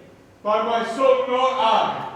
And yet to satisfy this good old man, I would bend under any heavy weight that he should enjoin me to. I cannot bid you bid my daughter live. That were impossible. But I pray you both, possess the people in Messina here, how innocent she died. And if your love can labor aught in sad invention, hang her an epitaph upon her tomb, and sing it to her bones! Sing it tonight! The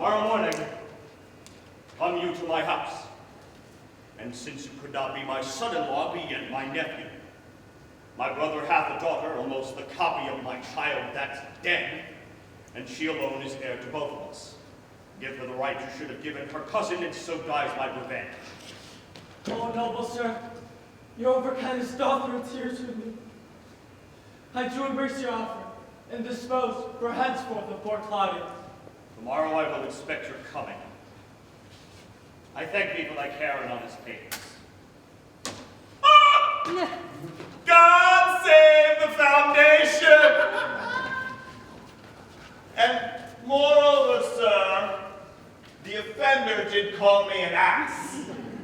I beseech you, let me be remembered in her punishment. Go, I discharge thee of thy prisoner. And I thank thee.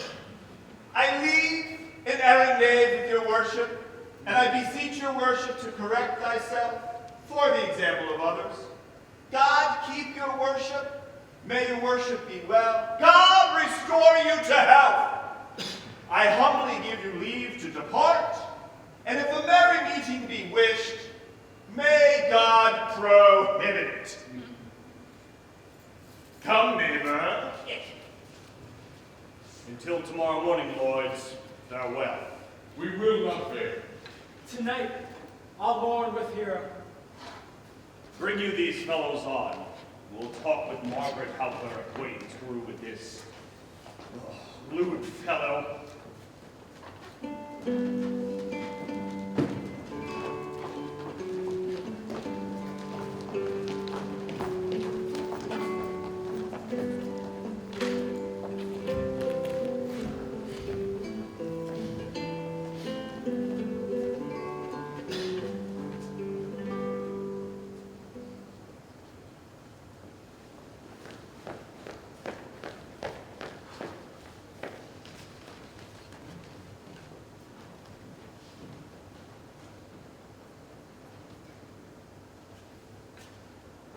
The God of love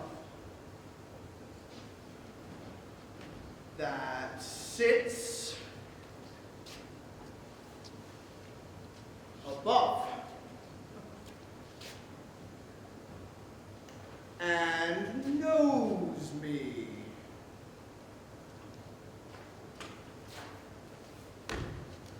And knows me.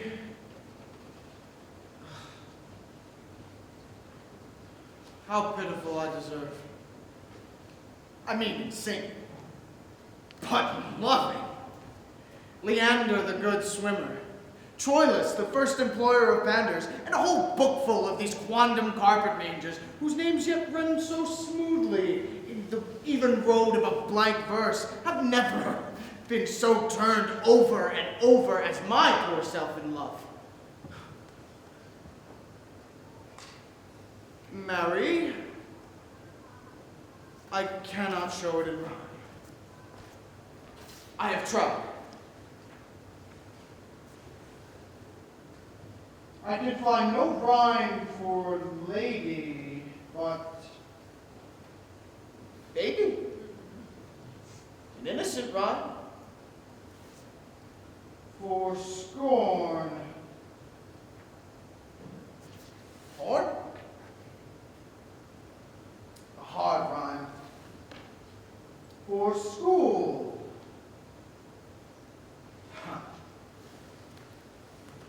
Fool. A babbling rhyme.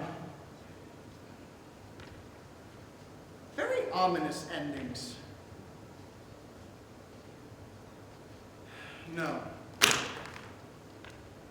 I was not born under a rhyming planet. Nor can I woo in festival terms.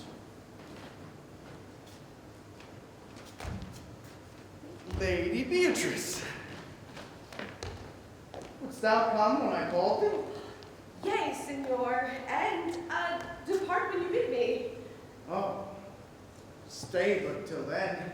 Then is spoken. Fare you well now.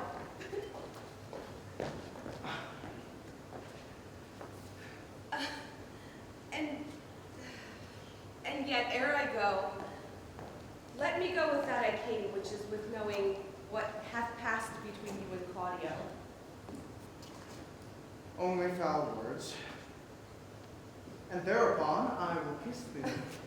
Foul words is but foul wind, and foul wind is but foul breath, and foul breath is noisome.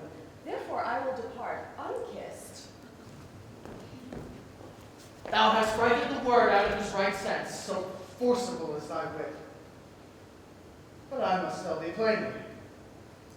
Claudio undergoes my challenge, and either I must shortly hear from him, or I will subscribe him a coward.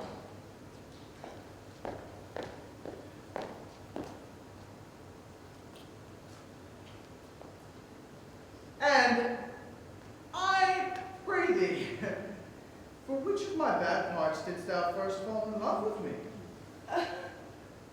For them all together. But for which of my good parts did you first suffer love from me? Suffer love?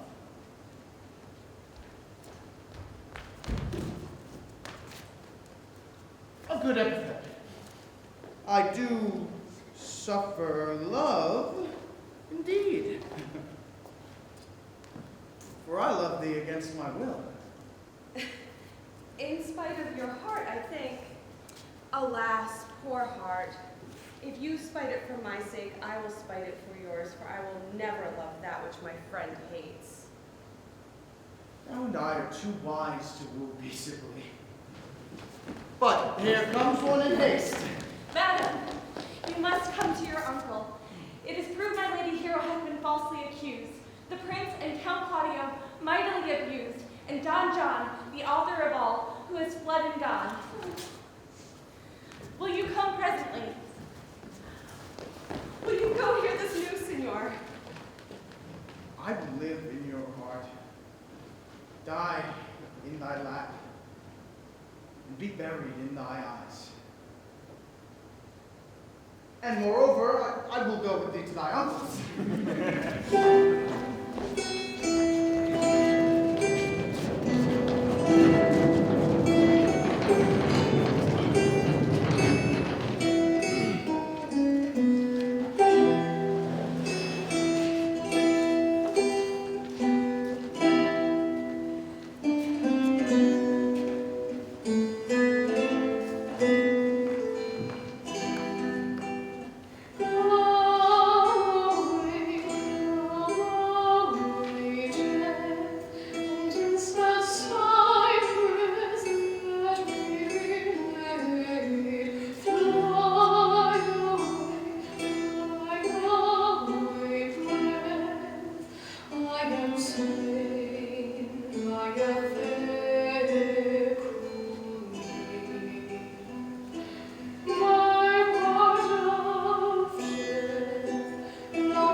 Is this the monument of Leonata?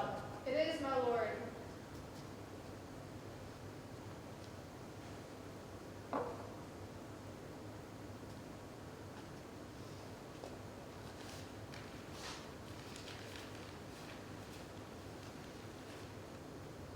Done.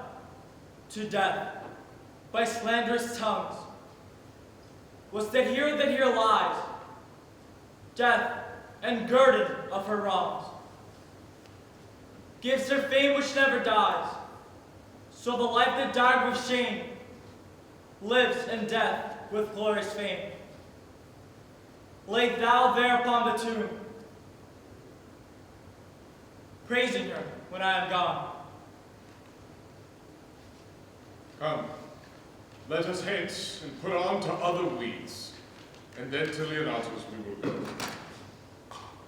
And Hymen now with luckier she speeds than this for whom we rendered up this woe.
But Margaret was at some fault for this. Although against her will, as it appears in the true course of all question. But I'm glad things sort so well. And so am I. Being else by faith and forced to call young Claudio to a reckoning for it. Well, daughter, and you gentlewomen all, withdraw by yourselves, and when I send for you, come hither, mass. The Prince and Claudio promised by this hour to visit me. Friar, I must entreat your pains, I think. To do what, senor? To bind me, or undo me, one of them. Senor, your niece looks upon me with an eye of favor. 'Tis most true. And I do, with an eye of love, requite her. My heart is with your liking. And my help. Here comes the Prince and Claudio. Good morrow to this fair assembly. Good morrow, Prince. Good morrow, Claudio. We here attend you. Are you yet determined today to marry with my brother's daughter? I will. Call her forth.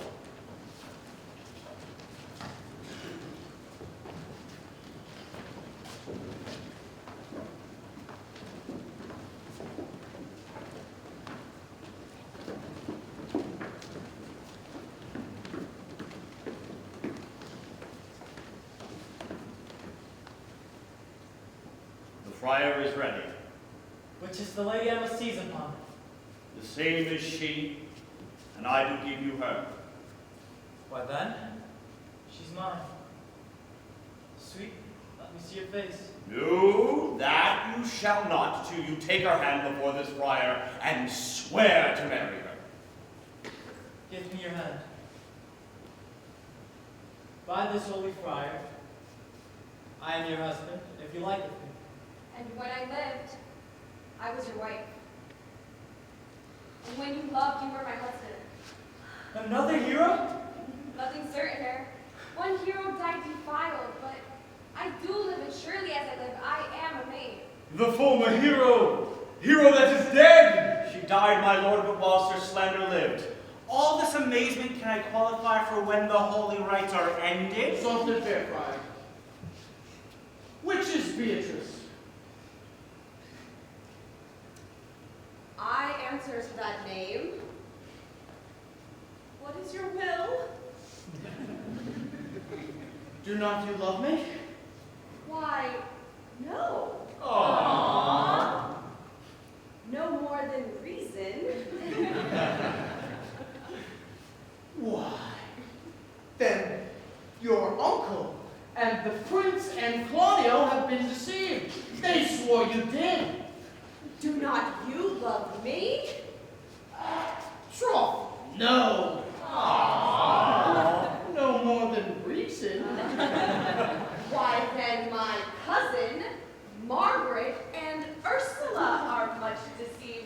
For they did swear you did. They swore you were almost sick for me.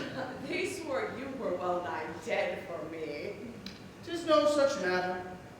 Then you do not love me. No, truly, but in friendly recompense.